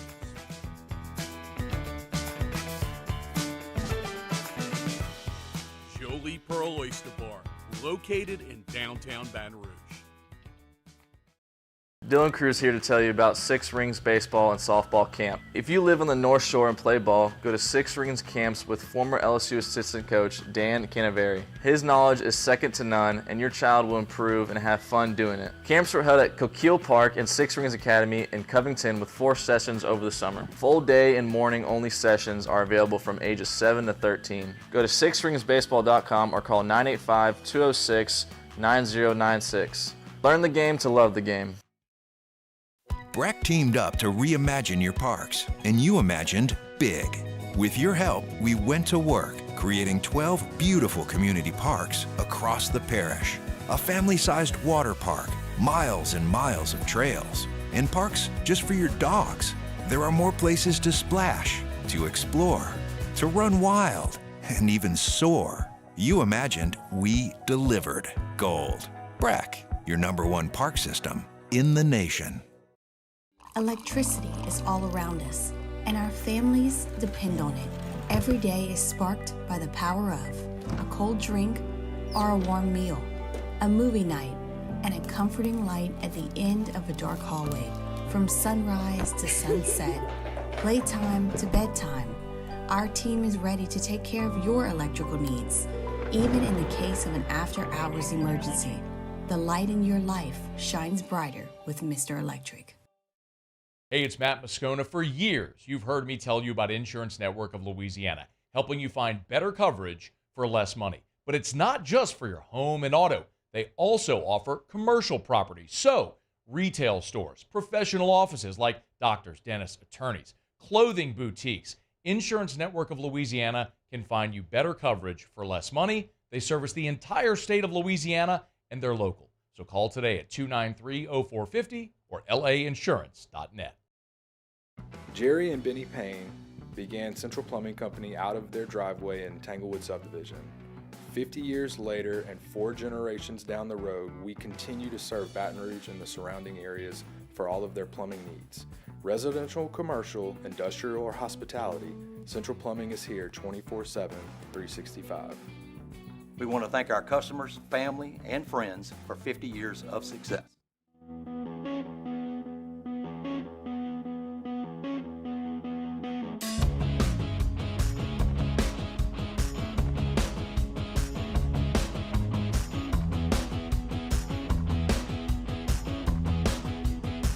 Welcome back to the best morning sports show around. Sorta. It's Off the Bench with Hester and T-Bob. What's happening, y'all? Welcome back, OTB. All right, so as far as LSU and Miss goes, yeah, okay, so we're going to learn a lot more this weekend, so everybody enjoy a weekend where you don't have to go through heart palpitations or anything. Get to watch everybody else freak out. No LSU game, no Sirius XM tailgate show. Oh, nice. Our guy's on top of the world over here, dude. Can't steal my sunshine this week. So, you know, you get to kind of sit back. So we'll learn more about Ole Miss. So this is all subject to change. I would say this, Jake.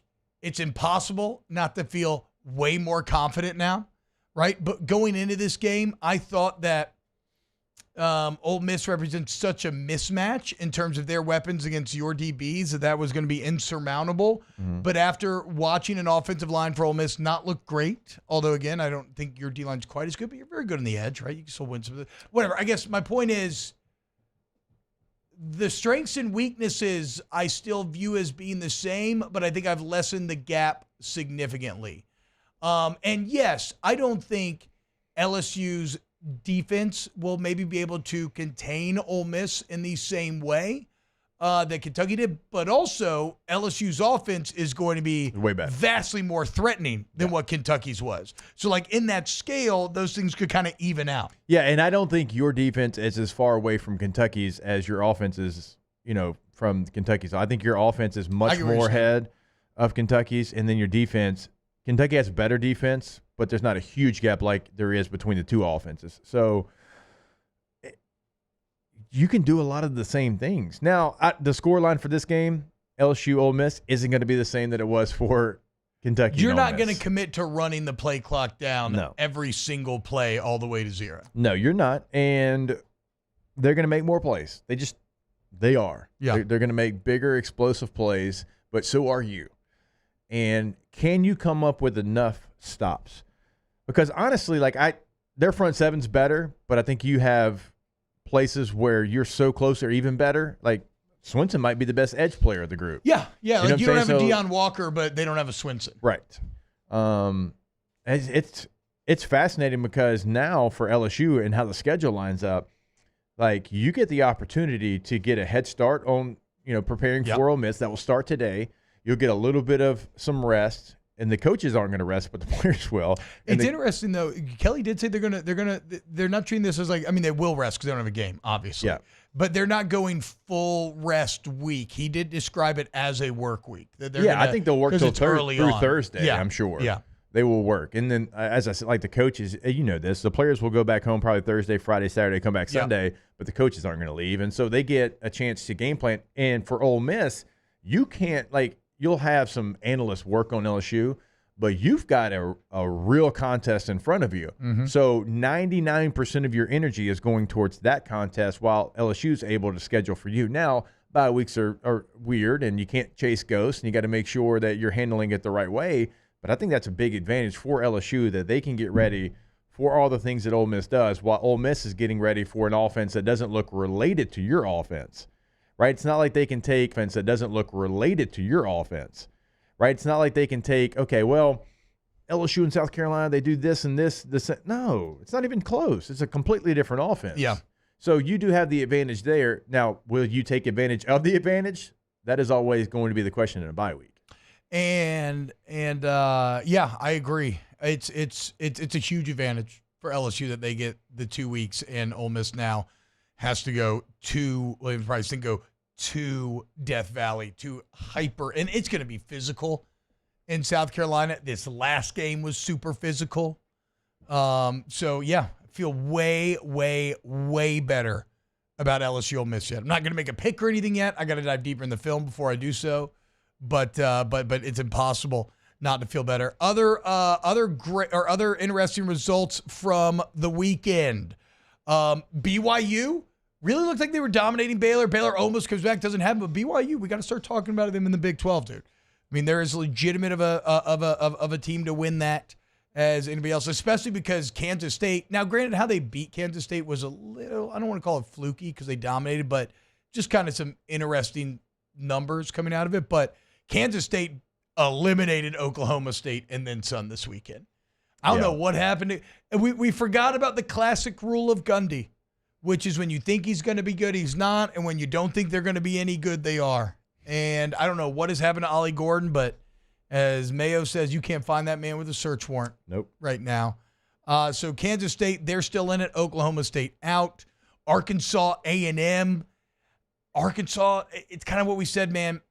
Taylon Green's really exciting. They do a lot of good things, but they just make too many mistakes. They're a little too careless with the ball. God, I was hoping they could find a way for Sam Pittman. I know, me too. I chose A&M, but I was cheering for the Hogs. I told you I want to embrace the Hog. I told you I chose Arkansas because I wanted to imagine Sam Pittman celebrating with a cold beer. That's why I did it. And I it's thought it was funny going to because, work. like, Taylon Green, you look at the two quarterbacks. Taylon Green, obviously much more dynamic than the freshman Marcel Reed, but Reed just a little more within himself, not making the big mistakes, and it ends up paying dividends. Also, A&M just always finds a way to win that game in Jerry World. I don't know why. It's always weird. It's always close. Yes. But, yes, they do find a way. Even, I mean, you go back multiple coaches for A&M. Sumlin, Jimbo, doesn't matter. A&M feels like there's a limit to who they can be, though, and they're kind of at the limit right now. This year.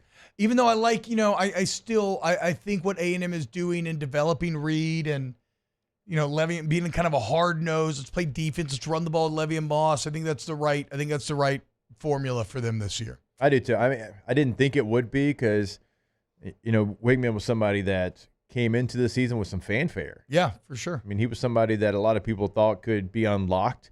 They thought Jimbo was holding him back, and that was not the case. And so A&M kind of hit reset at the beginning of the season, which is never easy, but it worked out for him now, and it's only probably going to get better. Yeah, and okay, we still got to get to. I want to get to some of the other SEC games. Auburn, yeesh, and other games around the country as well. Keep it locked right here on Off the Bench. Off the bench.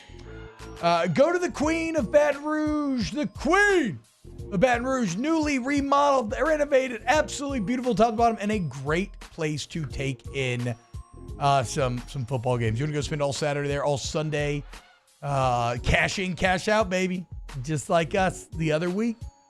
Feeling good. It's, winning on your phone is fine. Winning cash in person, turning that ticket in at the DraftKings Sportsbook after you've enjoyed a couple of delicious, tasty cold beers while watching on the giant screens, maybe in your booth, getting some great food from the 1717 restaurant and lounge, maybe go over to Shaq's Big Chicken. It's just the best feeling. So go check them out today. The Queen of Baton Rouge. Yeah, if I'm not mistaken, I think October the 7th is going to be our next opportunity to go to the Queen. You're going to have the Saints and the Kansas City Chiefs. So join us. Have fun doing all the things that T-Bob said. We'll be there. We'll be cheering on the Saints, hopefully getting a dub against Kansas City. Come see us out at the Queen. Bayou Chrysler Dodge Jeep Ram has back-to-school savings like $16,000 off 25 Ram 1500 trucks. We're open for business in our beautiful new showroom and taking $16,000 off. All new Bayou vehicles come with a complimentary extended warranty. The crew at Bayou Automotive is going to do right by you.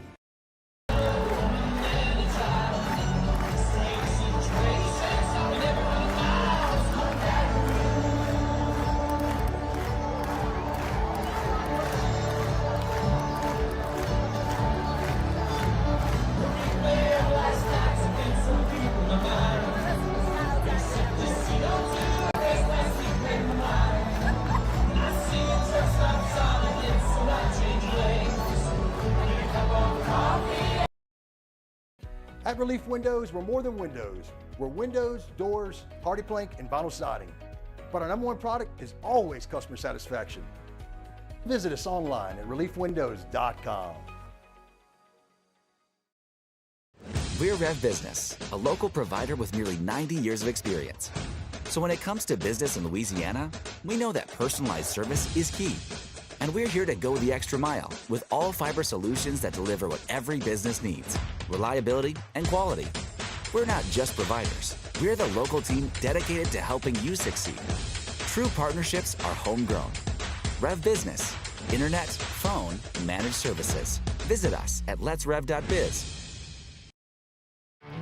There it is, the extra mile, on the border of expected and extraordinary, for those willing to go further.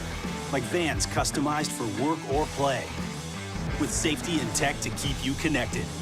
Supported by a 5-star sales, service, and finance team, and backed by the 1-star you know. So go the extra mile. It's never crowded, because so few have what it takes to go there. Mercedes-Benz Vans.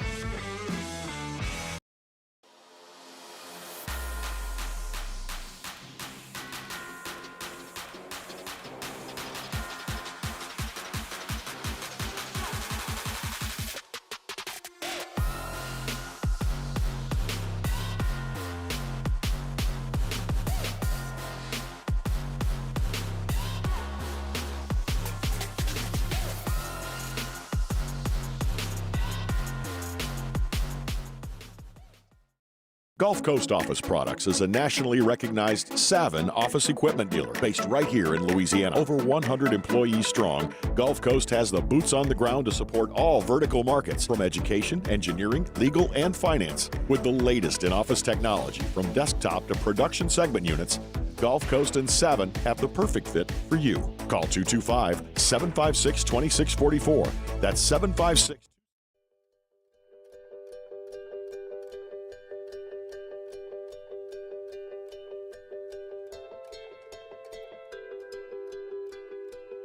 Welcome back to Off the Bench with Hester and T-Bob.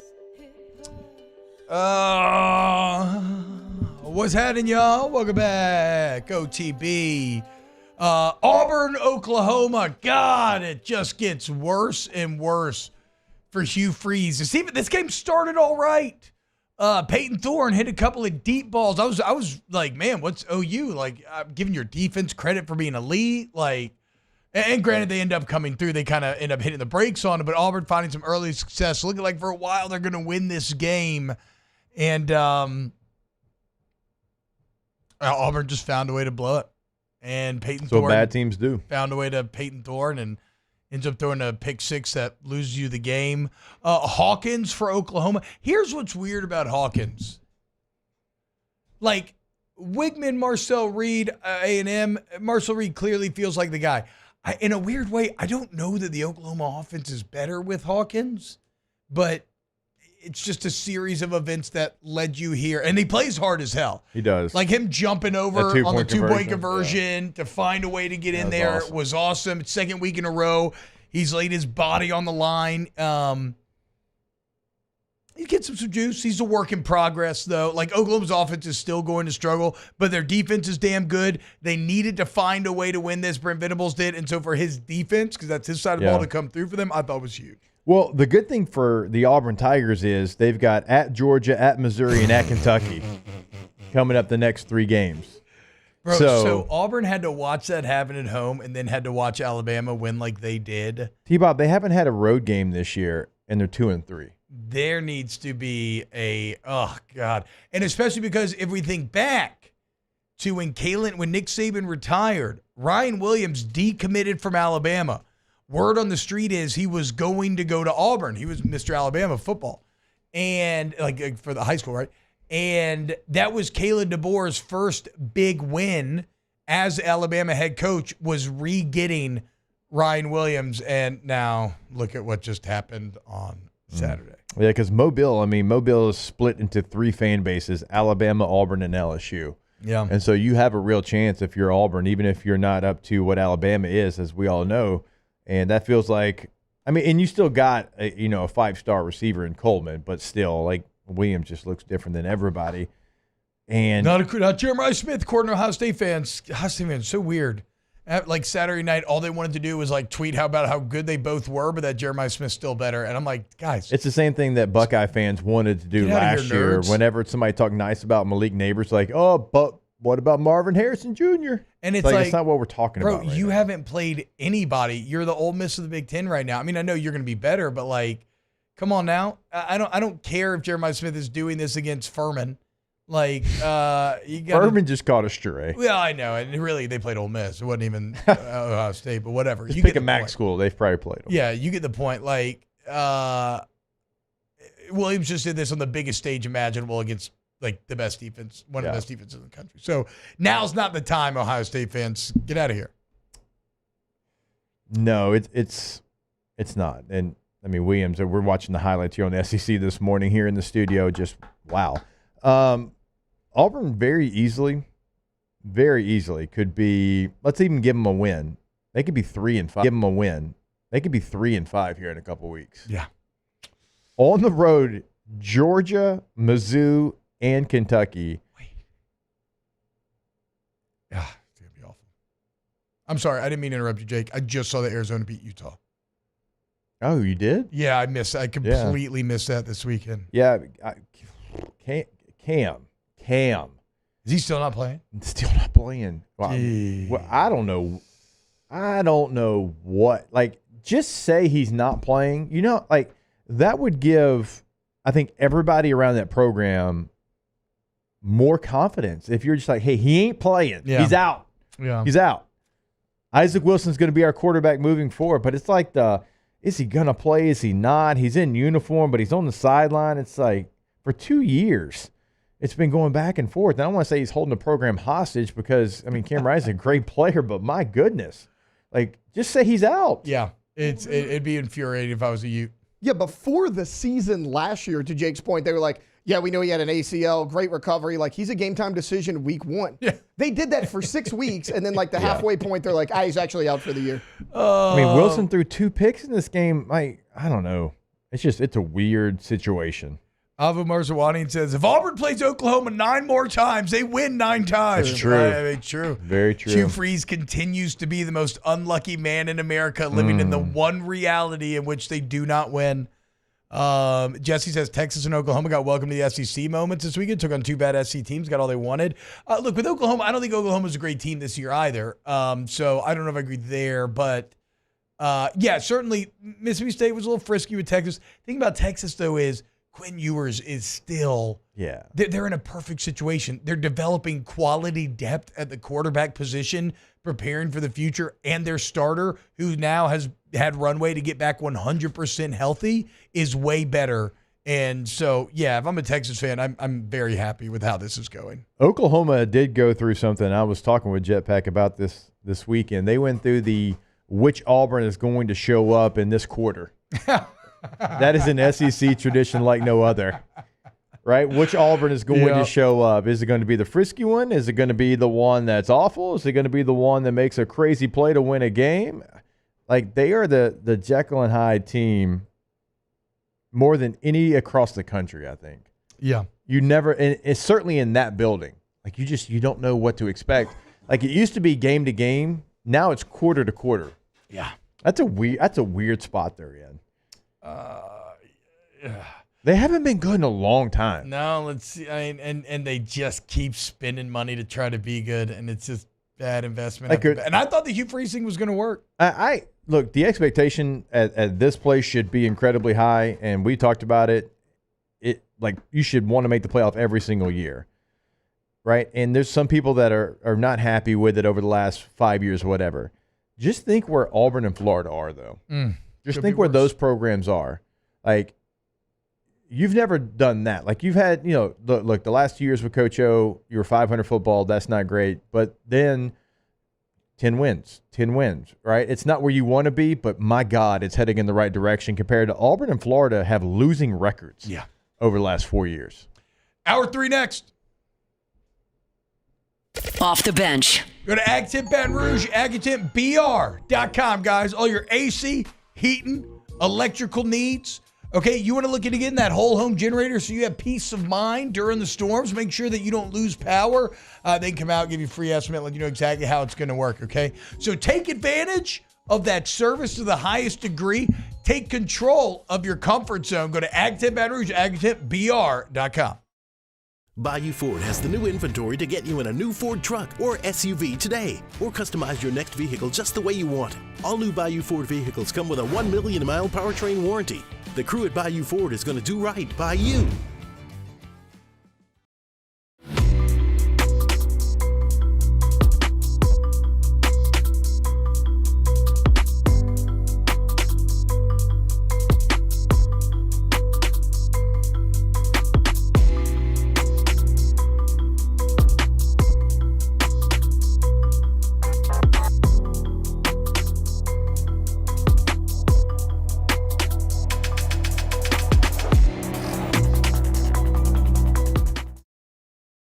Electricity is all around us, and our families depend on it.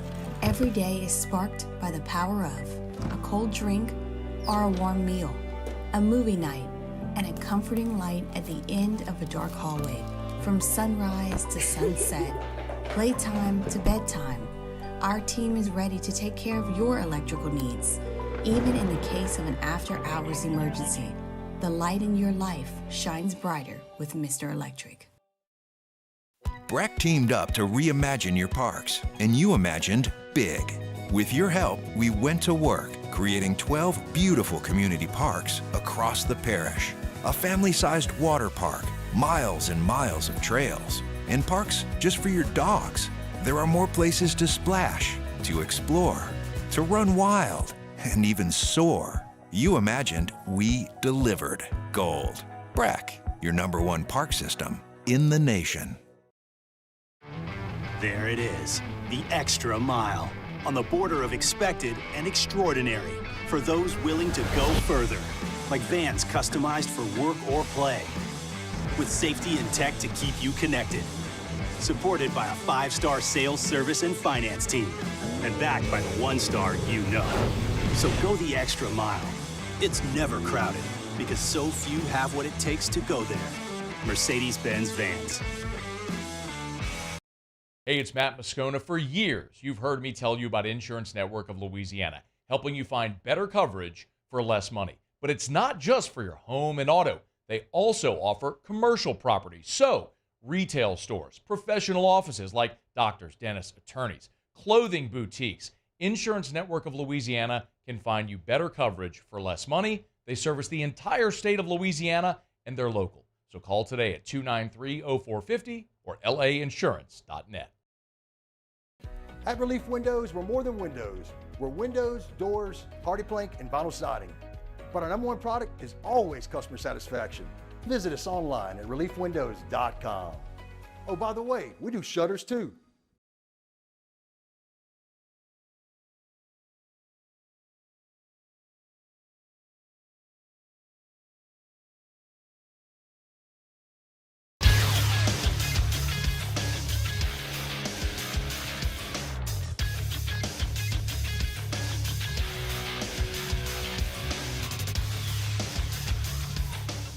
Good morning. It's 9 a.m. here on Monday, September 30th. Today in Baton Rouge, expect mostly sunny skies with a high of 91.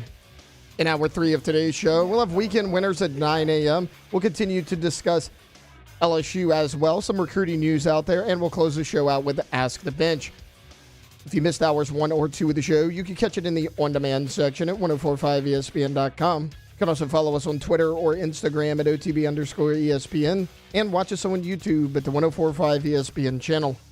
Hour number 3 of Off the Bench, live from the Mercedes-Benz of Baton Rouge studios, starts now.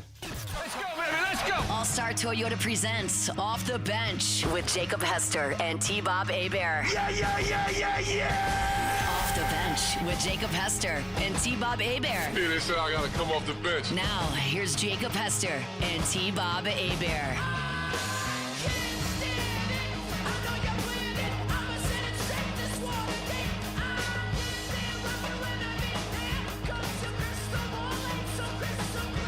What's happening, y'all? Welcome back to OTB, hour number 3. I got no shoes on and I'm fired up. That is wild. You ain't got no shoes I got on. no shoes and no socks, guys. I'm like Deion Walker of morning radio. I thought I had shoes in my car. Nope. And I was already a minute away from the house. I said, F it. I don't need shoes. You have socks? What? You have socks on? No. Ooh. I'm a little barefoot Cajun boy. Wait. You were going to put your feet in your shoes without socks on? Yeah, it's not ideal. It's not ideal. I'm A a lot of people do hard. that. No. I'm with you. I know bro. you're not. I was know you're raised. not. That was a capital punishment in my house growing up. My dad would chew your ass out if you wore shoes without socks. Yeah. Because Cajun Cannon's a real one. Even though I got to say, so I'll do that every now and then with those Wolf and Shepherds that I had before I lost them at the pool party in Vegas. And those things actually breathed okay. Like I wasn't like running around. in them, if they're but, breathable, I could get away with it and they wouldn't smell. You can wear, which I was surprised. you can wear Crocs without it. It's breathable. Yes. Yeah, I'll tell you what. You thinking your feet don't stink when you don't wear socks? No, I know. I agree. You wearing no socks with those? Whoever took those shoes was in for a rude awakening. They picked them up and they were like, okay, but again, no. So that's my point, though, is that those actually, for whatever reason, now I wore socks the majority of the times. Those were better than a lot. Thankfully, though, I don't have to pick up my son today because that was kind of making me a bit panicky. Yeah. Because I have to walk in and get him. And so that would have been hard to explain. Well, Jake had a solution for you. He said he had Harlow shoes. Yeah. They're in the car. So you want to make it even funnier, huh? There, I think girl. Memphis might be a little too big. Yeah, we don't want your foot to slide around in there. Yeah. Which, by the way, You remember, like, on Whiskey and Wine, Matt was trying to get his lighter back from you, and he was like, you lose everything. Yeah. Everybody in the comments was like, he lost his shoes in Vegas. I didn't lose them. Somebody took them, guys. Are we sure? Yes. I don't trust that, but I'll go with it.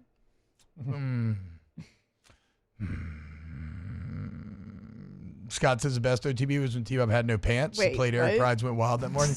Yeah, I can't remember why I had Yeah, no why pants did you have on. no pants on? But I did. I remember that definitely too. did an entire segment with no pants, only then to reveal to the audience that I had no pants on the entire time. I don't know. You were just like in boxers? I had bright red Lululemon undies on. Why did you have no pants? Was I that can't the night you remember came why I had no pants. straight from the Harris? Yes, I came straight from Harris. I think my pants God. maybe fell off during the segment or something. Yeah, it was something wild. I can't remember. Yeah. I can't remember. I did not lose the wizard pipe either, guys. I got a new one, but I did actually lose the wizard pipe. That is true. Wait, I didn't lose the wizard pipe, but I lost the wizard pipe. Yeah, at Renfest a few years ago. Huge bummer. The one that I got as a wedding gift that I'd had for years and years. Very, that was very upsetting. Wow. Again, though, I'm trying to re-tap into some of my 2019 self where I was rejecting societal norms and living like a free man instead of just being a slave to what you all want me to be. So in that same way, I'm letting my feet raw dog these floors today, and everybody's just going to have to get over it. The only time it gets uncomfortable is in the bathroom. You know I want to be raw dog in the bathroom. Yeah. I know. No. It's not great. It's not great, but here we are, you know. Oh my God! I just thought about what you said. Yeah. What are you gonna do, dude? What are you gonna do? You're gonna go get a piece of paper and some tape. Hell no. And you're gonna tape it I can hold a around. lighter in my foot for damn near 30 seconds. Well, yeah. I mean, you got Yep. some. You I got got calloused some. You got feet. some calloused heels. I've seen them puppies before. It's really on my right heel because my short left leg. So I I'm always constantly wanted- pushing off the inside I always of my wanted to go right to the foot. Grand Canyon, but I don't have to now because it's on your heels. Not cracked right now. Actually, It's not not? a single I bloody mean, crack in because- my heel. Not a single You bloody got- crack. I'm not going to show you guys online because no, you got don't to pay show. for that. Yeah, you do got to pay for that. No But- free content. Feet finder. No, You can find him no there. free small feet. They're going to be President T-Bob, shown. Are your feet small like your hands? No, they're very wide and thick, actually. I have very wide feet. Triple E. Also, I wear a 12 to 13. Thank you very much. I think it's perfectly good feet. Nice. Jeff Heck says he has some spare shoes at the office. I'll go stop by and grab some on the way home. You won't need them at that point. Yeah, I mean your foot's already touched the urine infested floor. You know, I'm just making them stronger, just building up my feet's immune system. Also, guys, dogs out, baby. Dogs Dogs all the way are out. Yeah. out. Dogs Yeah. out. You don't Straight care. out. Toesies out. The heels do look better. They look great. They Yeah. feel good. No pain. Did you I don't think you Did understand. you go to somebody? No, but I don't think you'll understand. When you have cracked heels, it's crazy. Just the subtle, constant pain that you just accept as a part of your life. Where like every step you take, it's just a little bit of pain. Just like an annoying amount of pain. It's like a paper cut on steroids. So when you don't have them, I mean, I feel like free. I feel like I'm flying right now. That was like one of the things when I retired from football that immediately changed. Because when you're playing, you wear tight cleats and like there's a place on your heel that is so rubbed and calloused that it feels like a bruise. Yeah. And you lose that. Well, typically you lose. It took T-Bob a little bit longer, but you lose that. Yeah. I mean, mine will probably, again, short leg and all that, mine will probably never fully go away, but. Short leg. Nookie says, wearing someone else's shoes? That's as bad as wearing someone's pretty underwear. disgusting. Not if you have socks on. Yeah, socks on. I yeah. still can't do it. Nah. Like Feet, feet- it's like just feet I condoms. can't do feet. Yeah, exactly. It's like Yeah. a foot condom. I agree with Jake. That's a really good Feet just gross me out too much to be doing that. So you're not a foot person? Not really, no. I'm not. And to be fair, I'm not either. But if anybody out there is a foot person and wants to pay me for pictures of my feet, I will do it. Hell yeah. Desperate times. That's what I'm saying. desperate She's the producer, not the consumer. Right, She- exactly. She sells. She does not buy. Tay gets it. Yeah. Hell yes, dude. It happens. Mac Lindsay said O'Keefe's healthy foot lotions work wonders. Okay. I'll try. I'll try now. Maybe it's like just, I don't know. My whole body, ever since I've been going to Evolve so much, where every workout's like a ton of like lunges, body weight squats, burpees, jumps, treadmill. It's like a lot of body weight type stuff with like light weights, like functional stuff though. I think that's helped my heels quite a bit. It's definitely helped my knees. for sure. All those lunges have. Lunges are that classic thing that like you absolutely hate them, but you know they're good for you. Yeah. And that's why you hate them so much. And so you do them constantly over there at Evolve, which, come on, guys. I need some bros up at 5 a.m. with me. If you go on a Saturday, I'll go. Saturday morning, I'm not going. That's my family. That's my family morning. That's Simple Joe's. Unless I can get here like hella late one day. Yeah. Hey, you can always leave a couple minutes early. Like today, I knew I had a bit more I had to do up here, but whatever. T-Bob Goldbond has a special lotion for cracked heels that works miracles. Okay. Look, again, if I'm good right now, guys, but thank you all for the help, for real. All right. So we're going to do weekend winners this hour. No Mayo. Mayo's going to be on tomorrow as he has some meetings and stuff this morning, so he could not make it.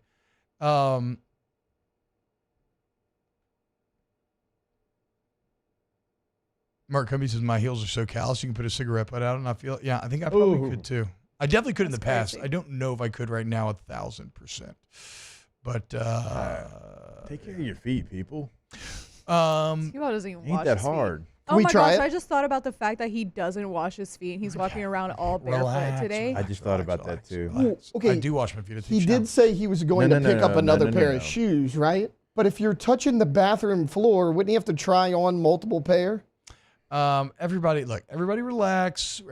But then it was already on the bathroom talk is floor. over. I didn't mean to start all this. When you shower, though, that's, again, the soapy water may be hitting some of the places on your feet. It's not washing your feet. Nah, it is. It's definitely not. It's not washing. Like, if you got grime on your feet, that soapy water touching it is not removing it. I agree with Preston Salazzi. Soft heels should be a new insult. Like, boy, you look like you got soft heels. Yeah. Let's go with me. I'll take it. I like that. Little soft heels, fruit cake. Get out of here, fruit cake. Wow. Whoa. Okay. I haven't thought about problematic. Whoa. Like an insult that I haven't thought about since like 5th grade, probably. Golly. I don't know the last time that I heard that. That's what I'm saying. Jeez. But we're gonna act like you didn't say that. Has anyone ever actually eaten a fruit cake here? No. They look terrible. They look terrible. I've had one. Never had a bite though. I mean, surely there's some redeeming quality about them. I don't know. Yeah, I only know them through pop culture where they were always like the worst gift that you could give someone. Fruit salad's great. Duh. I'm also a big Wiggles fan. Fruit salad. Have you showed Harlow the Wiggles yet? No. Don't. What? No, not yet. She's not My old brother enough. watched that when he was growing up. Right? Salad. Isn't that more like 3, 4? Yummy. No, right? I'd say the Wiggles can start getting them around 1 or 2. Okay. Be careful with Cocomelon, bro. Be careful. I would go Wiggles 12 times out of 10 over Cocomelon. There's some crazy Cocomelon stuff coming out recently here. Super Simple Songs is fun too. You laugh, Taylor. I'm not joking, bro. Some bad stuff. Wait, I heard Cocomelon singing my favorite all-time song, Benny King's "Stand By Me." What's wrong with Cocomelon? They have okay you cover songs. "Stand By Me." They are goes a long way with me.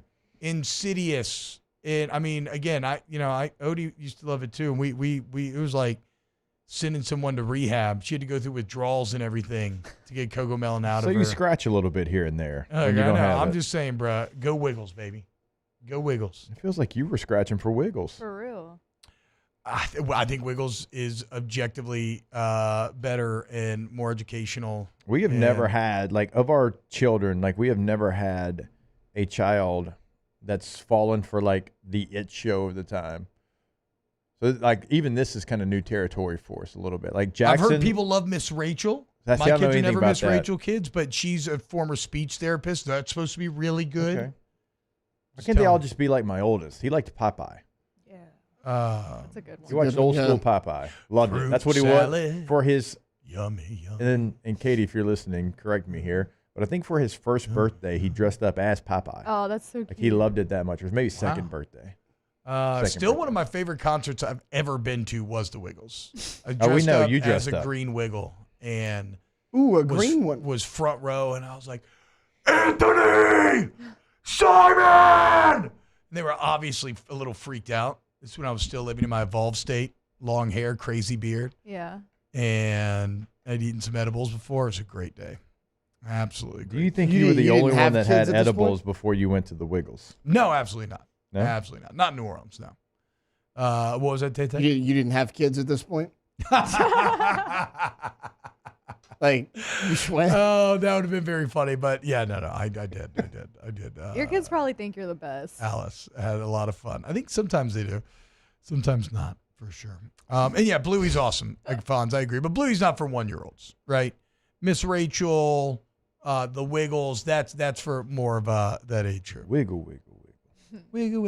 I'm telling you, super simple songs used to get stuck in my head for like ever. What super simple songs? It's or do you on just mean the YouTube. concept? No, it's like, it's a okay. thing. It's on YouTube. Like the ants go marching one by one, hurrah. So that's kind of in hurrah. that melon vein a little bit. It is. Yeah, it's very melon-like. And there's a lot of melon clones out there now. Yeah. What was?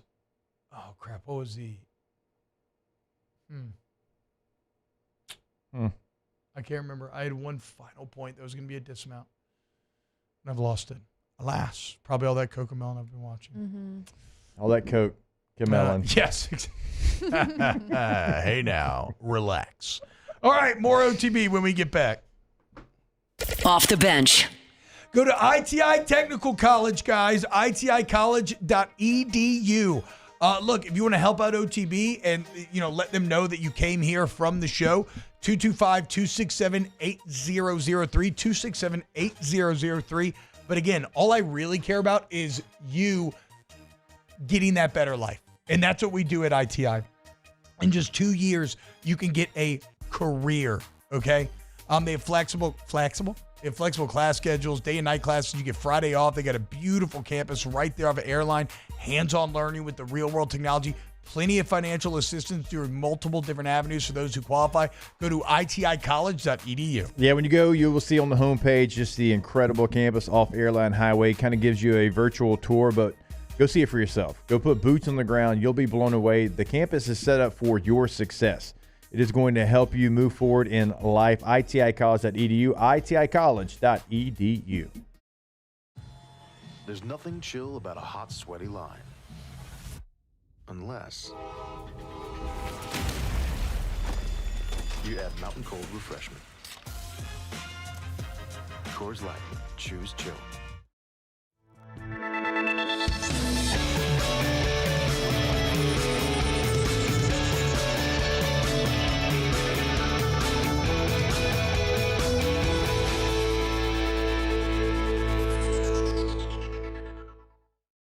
Gulf Coast Office Products is a nationally recognized Savin office equipment dealer based right here in Louisiana. Over 100 employees strong, Gulf Coast has the boots on the ground to support all vertical markets, from education, engineering, legal, and finance. With the latest in office technology, from desktop to production segment units, Gulf Coast and Savin have the perfect fit for you. Call 225-756-2644. That's 756-2644 for Gulf Coast Office Products. At Atmos Energy, our Smart Choice solutions help customers save energy and emissions with rebates up to $500 off high-efficiency natural gas appliances, smart thermostats, and weatherization upgrades. Together, we're fueling our energy future. Gulf Coast Bank and Trust is giving our customers the power to bank anywhere, anytime during this challenging event. And we're right there with you. Our mobile banking app is a smart way to manage your money and time. Gulf Coast Bank and Trust, the bank that cares about you. We're Rev Business, a local provider with nearly 90 years of experience. So when it comes to business in Louisiana, we know that personalized service is key.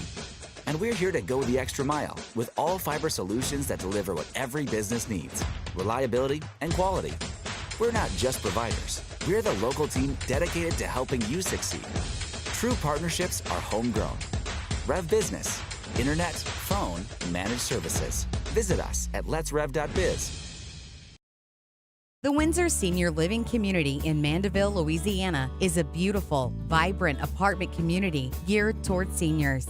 They are nestled right in the heart of Mandeville, where seniors live a more carefree lifestyle in spacious apartments with the peace of mind that comes from having a little extra help. Call the Windsor at 985-624-8040 to schedule a lunch and tour.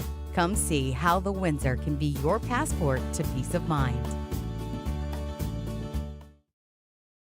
Jerry and Benny Payne began Central Plumbing Company out of their driveway in Tanglewood subdivision. 50 years later and 4 generations down the road, we continue to serve Baton Rouge and the surrounding areas for all of their plumbing needs. Residential, commercial, industrial, or hospitality, Central Plumbing is here 24/7, 365. We want to thank our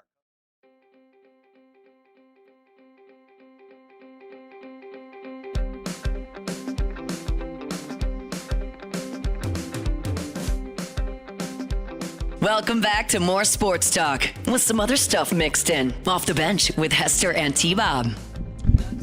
Oh, my back! Taylor, I need you after the show. I got to work this out. I got you. Okay, thank you. Look at that. I super inverted the joke, guys. I'm super underqualified, but I can do it. I inverted the joke. For real. What the heck? Okay. Let's do some. I like this song. What is this? Listomania by Phoenix. This is like the sound of my 20s. This mid-aughts, like 2010s, like indie, like they all kind of sound a little the Nick same. And Nora's Infinite Playlist type stuff. Yeah. All of this. This was like if it was a sunny day and I was riding my bike around New Orleans, this is what would be, generationals. This was like jamming an in my every ears. Forever 21. Yes. Forever 21. I haven't been to many Forever 21s, but I could see it. I was more of a Claire's guy myself. I'm just kidding. Those aren't really the same stores. I did buy fake earrings from Claire's when I was younger. And like little magnet ones? Yeah. Little magnet studs. And I freaked my grandpa out. He was so pissed at me that I got my ears pierced. My grandpa had his ears pierced. Another good but problematic joke. I just heard what you said. No, I mean, look, I screwed that up said first. it. I did it first. I agree. I'm following your lead. I agree. It's bad on me. Dumb. Anyway, let's dive in to some weekend winners. That's how winning is done. That's right! We can't have anyone freak out there, okay? We've got to keep our composure. We've got too far. I'm by winning. I win here and I win there. Now what? Are you doing what it takes to win a championship? Wow, winning. Well, then I guess there's only one thing left to do. What's that? My guy's got to get better life. Thing. Who is that? Oh, Chris Stewart. Okay, I got you. Anyway. Couldn't tell. It looks like he's on first 48. I mean, sorry, we're watching an interview on television and somebody's doing it from the outside, but they have the sun to their back, so you literally, their face is just completely blacked out. My first weekend winner, well, I'll say me. Because not only did I challenge Mark Stoops to grow, and he did. You're welcome, Big Blue Nation. I'm very proud of you guys. But I'm now 3-1 in fantasy football, guys. I've always been a big fantasy guy. Here I am, just dominating. I'm making sure that I don't have anybody who's hurt my starting lineup. We'll see if this last one's bye week start up, because I could easily lose the thread and fall apart here. But not to brag, 3-1 right now. I'm a weekend winner. Everybody else in my league are losers. Shout out me. Wow. No shoes. You really got to take a look at yourself in the mirror. That's right, baby. Been hanging out with Matt. Weekend winner, Ian Happ, Chicago Cubs outfielder. Not because of anything the Cubs done. They're going to be watching the playoffs at home, Hunt. But he had a pretty cool moment. So no, it's not. It's not. It's not needless at all. So he had a pretty cool moment. My Cubs too. Watch out now. Oh my God, I forgot that week span. That was a fun week. For sure. So since I was about to say I haven't seen that jersey since. Me neither. Since they're not going to the postseason, Ian Happ was going out to left field and he threw the fans a baseball that was wrapped in $100 bills. Oh, hell yeah. And dude. He wrote a message on the baseball. Thanks for the support all season. Beers for the left field crew on me. Hey. So he bought everybody in left field a round of beers at the last game of the year. Thought that was pretty cool. That is cool. Weekend winners. We're going to go to East Tennessee State University. What? Hear me out. ETSU. Classic. How could you not? So I don't know if y'all lightning seen, bolts. but y'all know like Hurricane Helene, how it went to Florida and then it went up to like Appalachia. So like there have been towns that have been wiped off the map. that's Like terrible. Asheville is underwater, and nobody I feel like nobody's trying to help them. Nobody's talking about it. Nothing. So like I mean, if Jeff Landry he's talking about the Tigers, send the Louisiana Coast Guard to help these people in North Carolina. Like if you want to do something, do that. Like help our American people that are in trouble. Like this is crazy. Like they are underwater. Like their houses, everything is gone. Chimney Rock, I think was, Chimney they got Rock. swept away. Like there's towns that are literally off the map of the earth now, and like you can't get in or out of them if it's not by helicopter because their roads are gone. Like I-40 is gone. So like my point is, East Tennessee State, ETSU, they were stranded. They were watching they literally watched the road behind them disappear. So they got stranded, and they were for 12 hours, they were in the parking lot of a homeless shelter. They finally get to Charleston. They were facing Citadel. Get the win over Citadel. Wow, they still played the game? 34-17. Oh, my God. Still played the game, and they made it after 36 hours of being stranded. So, a lot of grit from ETSU. Shout out ETSU. Yeah. What is their mascot? I would say let's guess before you look. Lightning bolts, what I said. I'm going Buccaneers. I'm going to go some type of bird. Don't know what type. Jake is the winner. They're Buccaneers. Oh, they are the Buccaneers? Wait. Is that right? Yeah. I'm seeing Pepper the Parrot. I see East Tennessee State Buccaneers. Okay, never mind. Buccaneer. Jake, did you just pull that out? Did you just guess that? There was something in the back of my mind that vaguely thought maybe Buccaneer. Oh, and this makes sense. Pepper the Parrot is kind of one of those side mascots. Yeah. Like so the you War weren't Eagle. wholly wrong. Like the War Eagle. Yeah. Well, no, I think it's like the pirate thing. Right? Yeah, the Buccaneer has the Pepper the Parrot. Yeah, that makes Okay. sense. That makes sense. Nice job by both you guys. Lots out to the people in Appalachia. All right, Tay, disappoint us. What do you have? My weekend winner, Londra's talking about overcoming adversity. I'm going to do the same thing. The UNLV Rebels beat Fresno State 59-14. That was 3-1 Fresno State. Look, we know the Sluka thing. He opted out of the rest of the season. You had Michael Allen, the running back, opt out. Not only did they beat down Fresno State, Haj Malik Williams, their new starting quarterback, 13 of 16, 182 yards, 3 touchdowns, How's no that turnovers. for completion percentage? Also, 119 yards on the ground and another score. So almost 300 all-purpose yards, 4 touchdowns and no turnovers for our guy Williams. We did say it the other day. You don't know if a lot of this times this could just be a bit of cope, but a lot of his teammates taking to social media to be about time, blah blah blah. Whenever he was named 13 of 16 as the starter. So maybe this becomes a galvanizing force for that UNLV team. Barry Odom's a good coach. We do know that. And credit to him. All right, weekend winner, or maybe weekend loser. You could say weekend loser, the Prime Haters. Weekend winner, Coach Prime and company, 14-point dogs to UCF, and Colorado comes out there and kicks that ass, man. And, of course, you're doing Travis played great. But Colorado, say, not so fast on just declaring us some sort of abject disaster here. That was a massive, massive win for them. Weekend winner, kind of the Big 12 in general. It was a conference that I know I talked a lot about it on and off campus of how fun it was going to be, and I think it's a good brand of football. I don't think it's a bad brand of football by any means. Yeah. And you've got multiple teams now with Utah and their situation at quarterback. It's open up. And they are going to get a top 4 seed in the college football playoff. One team is. Somebody is. I don't know who it's going to be. I mean, is it going to be K-State? Do they find their way back into it? Can Utah get Cam Rising back at any point? BYU, undefeated.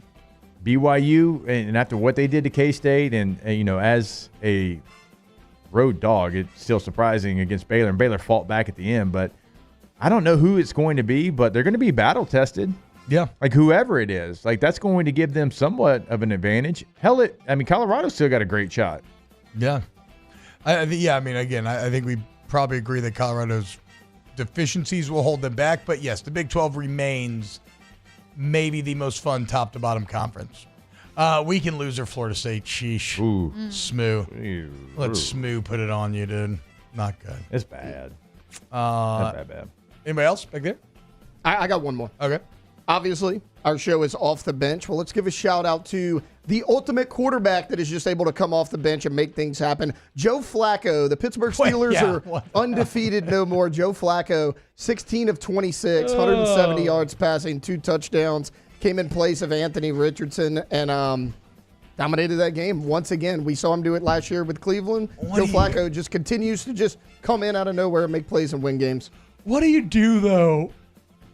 What do you do there, Jake?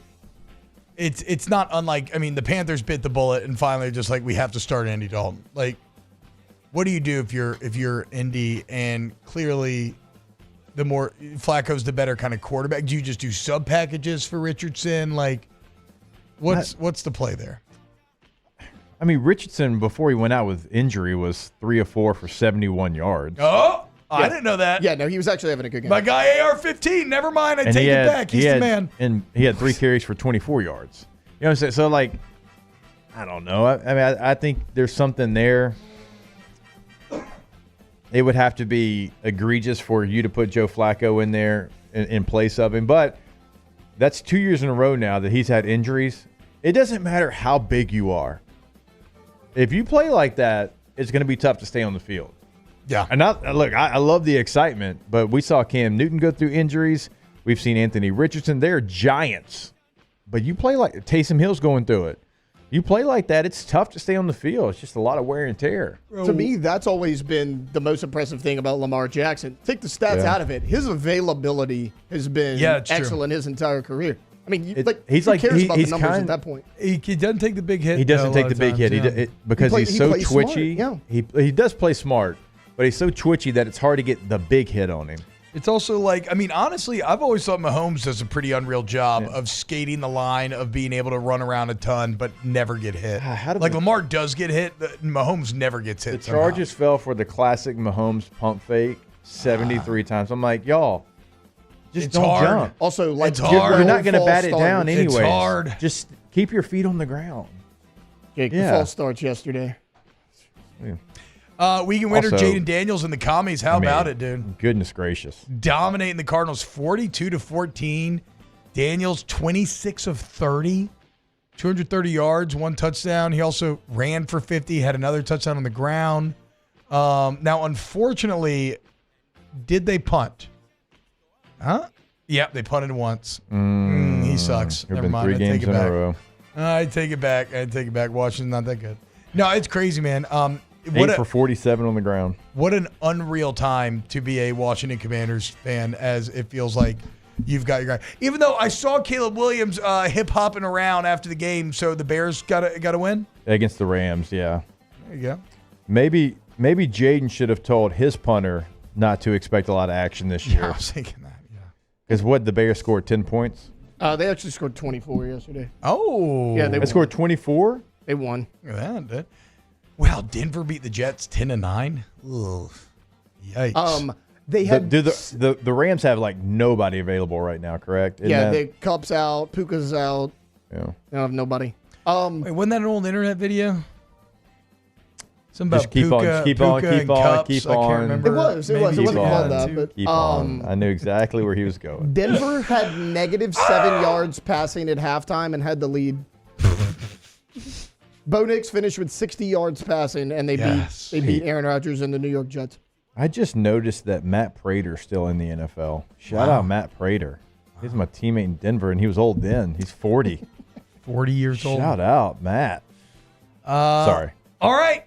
Weekend winners. There it is. When we get back, we're going to Tay-Tay's NFL Story of the Day. Keep it locked right here on OTBB. Off the bench. Go to ColemanRoof.com. Coleman Roof, your most respected, reliable, and complete roofing company in the entire country. Check it out. You go to Coleman today, and you're going to take advantage of 41 years of experience. And it's crazy because they've grown so big, but like up to this point, it's all just been word of mouth, right? And so that's how you know that these guys do it the right way. They're a big company with that small company feel because they do the quality work. You get peace of mind. They give you customer service and care that is unparalleled. And remember, it's any type of roof, any size project, anywhere in the state, and they even do the interior construction as well. Like if you got to repair any water damage inside, anything like that. Let's go to ColemanRoof.com today. Yeah, when you go to that website, you're going to see the contact information throughout the state of Louisiana, Baton Rouge, Mandeville, Houma, Lafayette. Throughout the state, they can help you residential and commercial. You'll see the commercial building right there on their homepage. Go to the website today. That is ColemanRoof.com. There it is, the extra mile. On the border of expected and extraordinary for those willing to go further, like vans customized for work or play, with safety and tech to keep you connected, supported by a 5-star sales, service, and finance team, and backed by the 1-star you know. So go the extra mile. It's never crowded because so few have what it takes to go there. Mercedes-Benz Vans. Gulf Coast Office Products is a nationally recognized Savin office equipment dealer based right here in Louisiana. Over 100 employees strong, Gulf Coast has the boots on the ground to support all vertical markets, from education, engineering, legal, and finance. With the latest in office technology, from desktop to production segment units, Gulf Coast and Savin have the perfect fit for you. Call 225-756-2644. That's 756-2644 for Gulf Coast Office Products. I've been doing business with Luba for 25 years. They're dependable, trustworthy. It's just the attention to detail with our clients. Our folks have years and years of experience. They're highly trained professionals, but many companies have that asset. What I'd like to think makes Luba a bit different is that we use those talents in a way that truly is dedicated to serving the needs of the folks who depend on us. Dylan Cruz here to tell you about Six Rings Baseball and Softball Camp. If you live on the North Shore and play ball, go to Six Rings Camps with former LSU assistant coach Dan Canaveri. His knowledge is second to none, and your child will improve and have fun doing it. Camps were held at Coquille Park and Six Rings Academy in Covington with 4 sessions over the summer. Full day and morning only sessions are available from ages 7 to 13. Go to sixringsbaseball.com or call 985-206-9096. Learn the game to love the game. Breck teamed up to reimagine your parks, and you imagined big. With your help, we went to work, creating 12 beautiful community parks across the parish. A family-sized water park, miles and miles of trails, and parks just for your dogs. There are more places to splash, to explore, to run wild, and even soar. You imagined, we delivered. Gold. Breck, your #1 park system in the nation.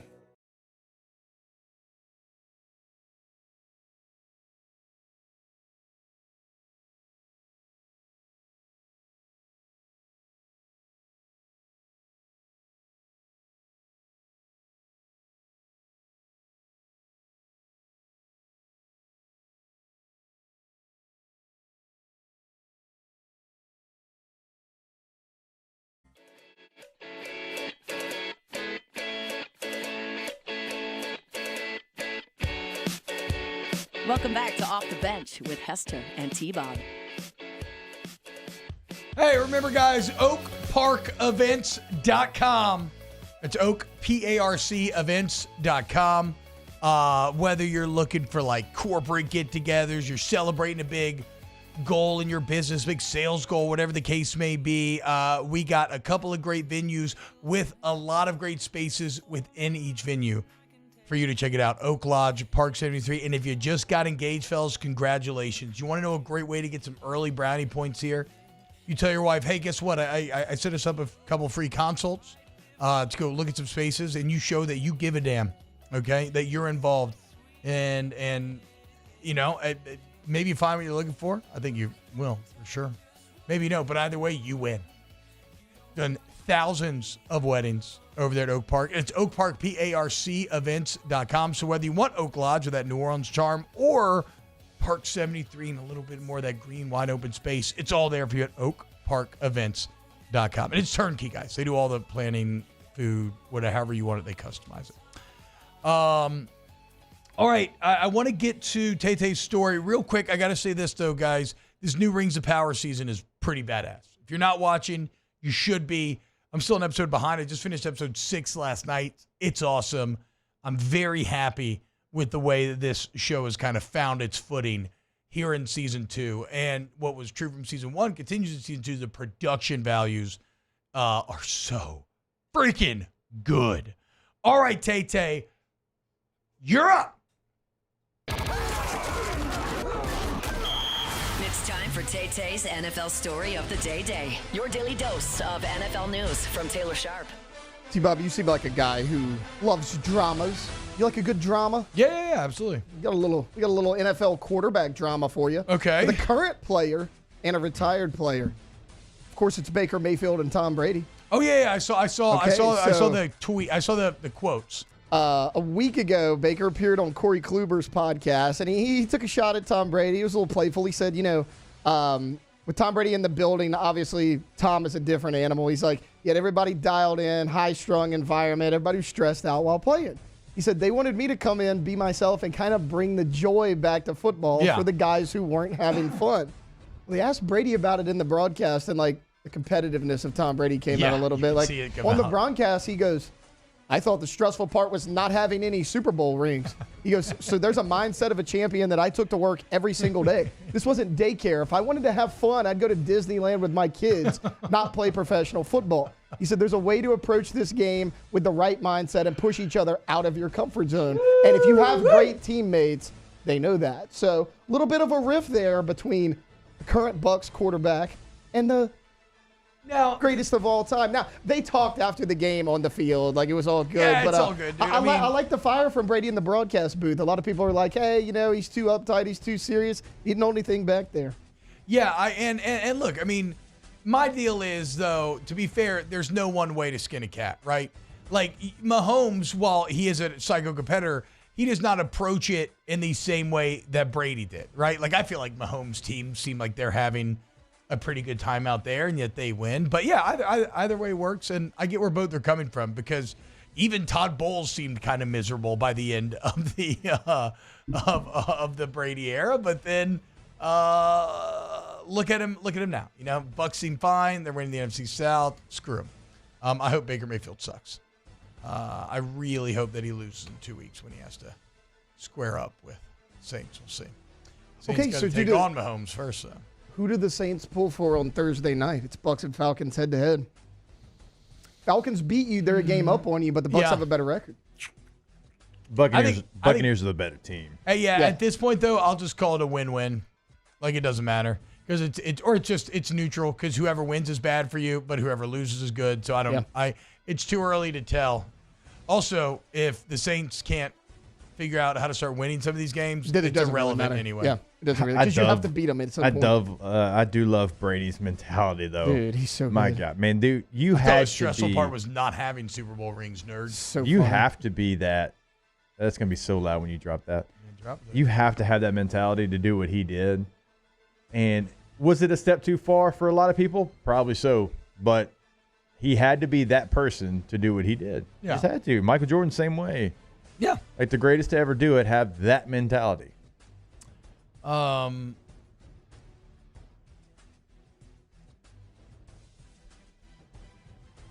was y'all's most surprising NFL result yesterday? Was it the Ravens just housing the Bills? Gosh, the Ravens are so good in primetime games. It's just... the Commanders just beating the hell out of the Cardinals on the road. Yeah. Not that they won the game, but the Commanders continue to be 3-1. Really good. Not the Vikings are really good on the road, and Green Bay made a comeback at the end, but the Vikings, nobody had them being 4-0 to start the season. Sam Darnold was great again. Throws 3 touchdown passes. Kirk, system quarterback, guys. System QB. Flynn was making fun of me on Wednesday when I said that. Did Cousins sleep with somebody close to you? No, dude. At one He's point? the Falcons quarterback. F him. Well, but even before then, let's not act like this is new for you to hate on Kirk Cousins. No, I'm just kidding. As Flynn pointed out, it's tough to be a 15-year system guy, however long he's played at this point. Good for Sam Darnold, though, dude. The bigger takeaway, if I'm a Vikings fan, is that, okay, Kevin O'Connell's a beast. Yeah. And knows how to develop quarterbacks and put them in good positions. And obviously you give him a weapon like Justin Jefferson to play around with. And, I mean, remember how good McCarthy looked even in the preseason? Like, Vikings feel like they could be good for a minute under O'Connell. Well, not only that, like, if you're like, oh, how's J.J. McCarthy going to adjust to the NFL when it is his time? If anybody can do it, it's obviously Kevin O'Connell. Yeah. Trevor Lawrence being this bad is surprising. 18 of 33 for 169 yards. And looking bad in that, They also had a lead in that game and probably should have won. Yeah. Brian Thomas continues to look good, though. 6 for 86 and a tud. Yeah. Brian Thomas and Malik Neighbors really just going to have to do their best D-Hop impression over the next couple of years. Yeah. Just you're going to have nobody throwing to you, and you just got to keep producing, baby. You got 4.5 more years of this, and then you'll be able to go maybe somewhere where you can have a chance. Maybe you can hope for your franchise to just completely implode and need to hit some sort of reset button, and you're the only valuable asset that they have. That feels like the only way out. I mean, the Jags are 0-4. Yeah. Are they the only 0-4 team left? Yeah, it was going to be so. the Bengals, but they won yesterday. I think they are. I think, yeah. The Titans play tonight, and they're 0-3, That's so true we'll too, find out after tonight. God, you got to have meme. a family member to watch Dolphins. Dolphins. Yeah, it's bad. I just ooh.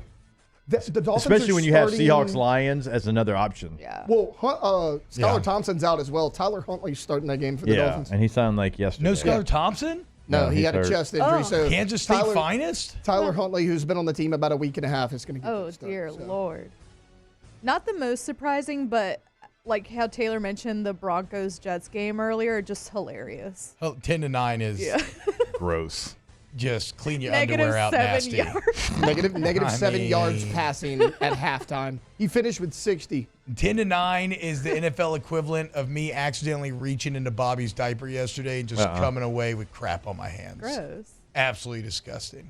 So between your hands and feet, you got a lot of stuff on your phalanges. It was he had half of his diaper looking like a thong in the so back, you were and so I just fixing went it? to hook it and fix it. And well, how I about was like, this? oh my God, it smells like Sean Payton. Oh!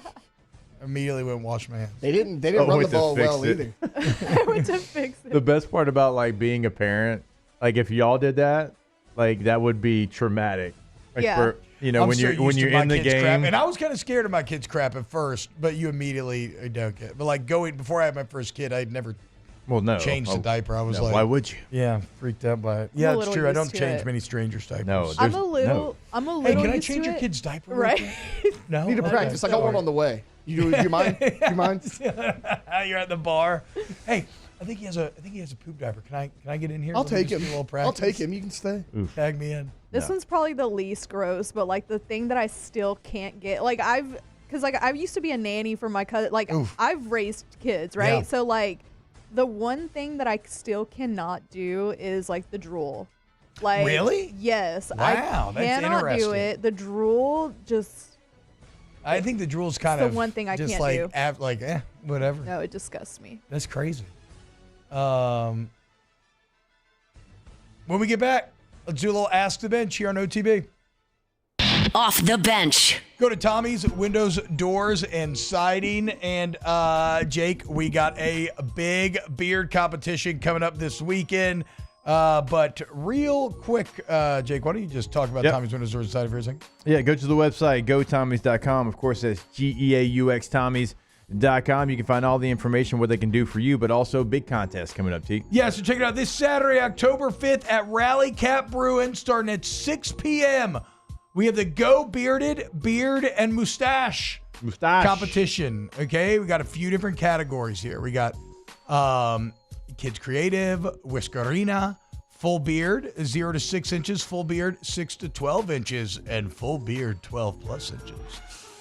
Mustache, Freestyle, Olympic style scoring, $10 per category to enter after covering expenses. All proceeds go to the Companion Animal Alliance of Baton Rouge. So, big beards for a great cause coming up this Saturday at Rally Cap Brewing. It's no secret. The best oysters in Baton Rouge are at Jolie Pearl Oyster Bar. Enjoy mouth-watering South Louisiana flavor and oysters from all over the country. And don't forget our nightly drink specials.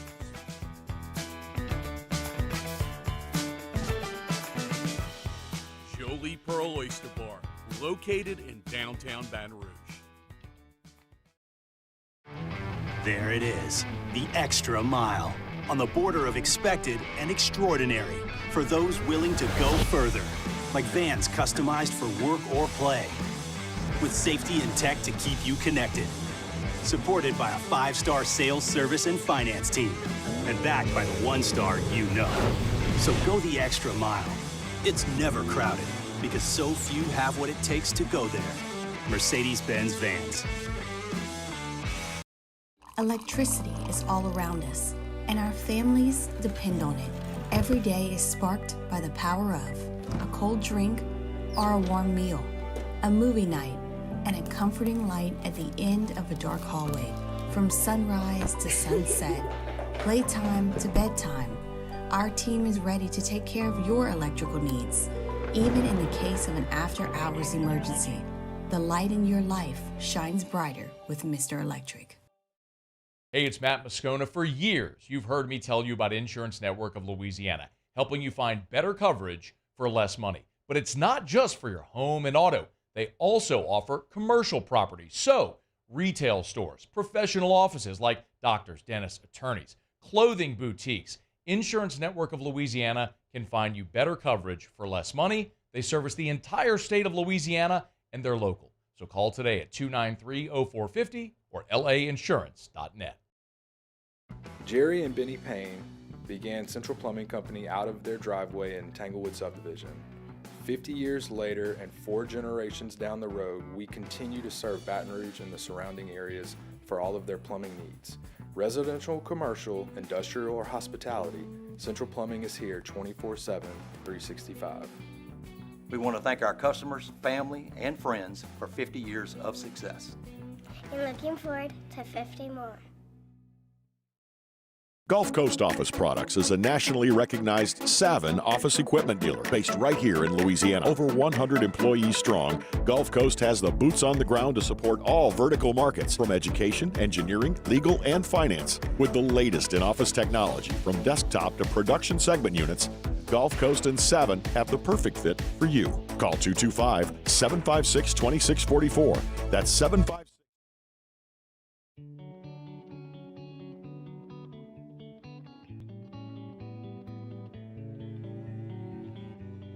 Welcome back to Off the Bench with Hester and T-Bob.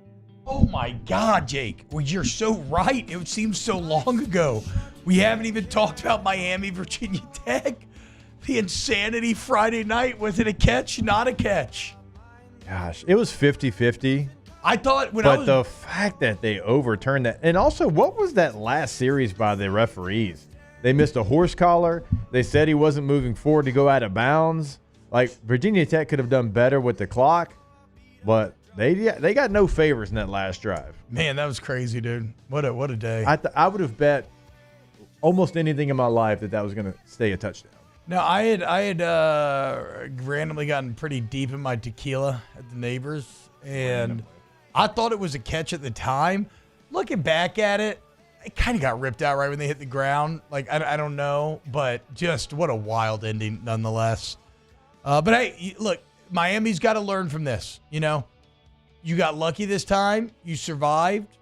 Good on you. Take advantage. It's kind of the opposite of last year, where this would have absolutely gone against you. This is their first kind of good luck break of the season. Virginia Tech was the better team. Yeah, that's all what I'm day saying. long. And So look, you escaped? Miami loses that game every time. Yes. You're right, in the past, and they found a way to win. And you start to look at what their path is. There ain't a lot left on their schedule in a good way for them. I mean, you got some road games that are going to be challenging, but you're going to be a heavy favorite, I think, in every game. You got Cal, Louisville, Florida State, Duke, Georgia Tech, Wake Forest, Syracuse. No Clemson. As the bench brought about Coker's Light Video Hester and Blue Moon Light Sky. Citrus Sweet.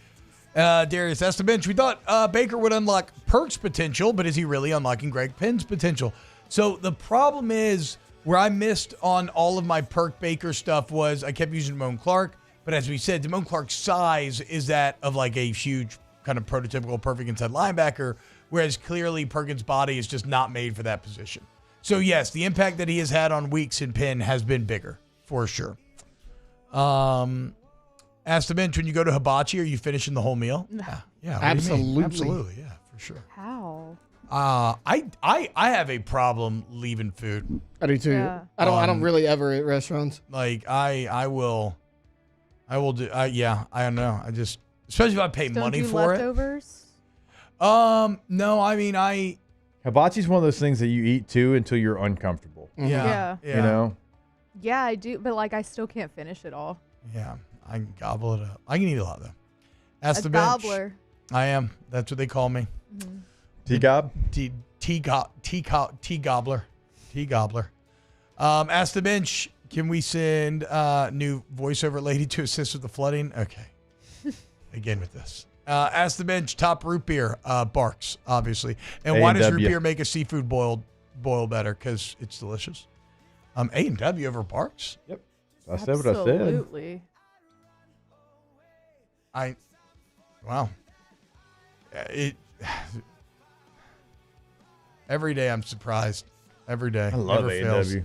They used to have restaurants. I remember that. They had one in the mall in Georgia. Yeah. A&W There's like is a Long trash John compared to Silver's Barks. always. Were they To you. good? I've Yeah. never been to an A&W restaurant. I always hear about them. But It was just like fast food. Yeah, I don't I've remember never been to anything one. special about it. There's a Long John Silver's. What's the attached other? Mug. Mug, yeah. That's the Mug's other was one. like A&W. I like Mug's little bulldog mascot, but Yeah, I like I've always been a A&W. Barks fan. A&W.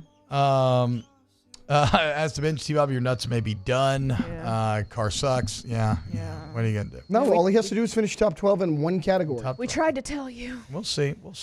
Hashtag Ask the bench. Not really a question, but a solid NFL parlay this season has been our LSU boys. A receiving touchdown by Jason Jefferson, Burrow passing, and Daniels rushing. Yeah, true. Ask the bench. Someone help Joe. Can I Jets get a is roll like the- tide? No, you can get a finger up your butt. Get Childers, Childers is going to grad school at Alabama, and so he was roll tiding all day at the show. And I'm like, he's like, Childers come on, going to just grad school, right? Oh, wow. Yeah. And he's like, come on, say it one time. I was like, no, like I will never know. No. Do you not know how this works? You can roll D's. Yeah. You know, gargle them around. Yeah. I'm not saying War Eagle. I'm not saying anything Gators. I'm not saying Roll Tide. I'm not doing any Ask of the that. bench snaps today. Yep. Coming up. Going to recap the weekend. Love y'all. We'll see you tomorrow for more OTB. Bye, guys.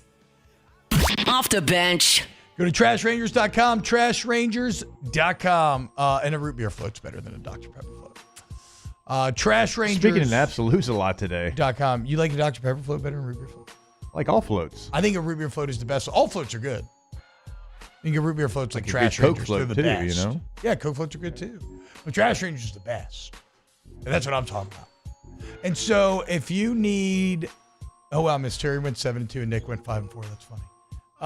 If you need your trash management, just locally, you need somebody to come out and get the red can. Okay, they text you the night before they come out to remind you that it's your pickup day. You never forget again.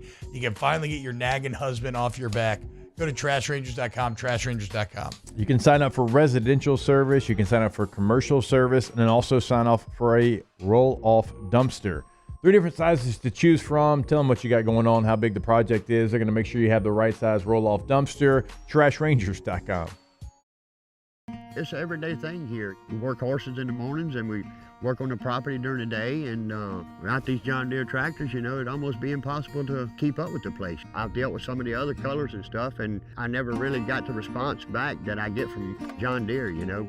We really enjoy dealing with Sunshine. They're good people. They always check on us and make sure our equipment's running, and we love them. Flip the switch and learn more about what it means to be powered by Sunshine at sunequip.com. There's nothing chill about a hot, sweaty line. Unless you add Mountain Cold Refreshment. Coors Light. Choose chill. We're Rev Business, a local provider with nearly 90 years of experience. So when it comes to business in Louisiana, we know that personalized service is key. And we're here to go the extra mile with all fiber solutions that deliver what every business needs: reliability and quality. We're not just providers. We're the local team dedicated to helping you succeed. True partnerships are homegrown. Rev Business, internet, phone, managed services. Visit us at letsrev.biz. There it is, the extra mile, on the border of expected and extraordinary, for those willing to go further, like vans customized for work or play, with safety and tech to keep you connected, supported by a 5-star sales, service, and finance team, and backed by the 1-star you know. So go the extra mile. It's never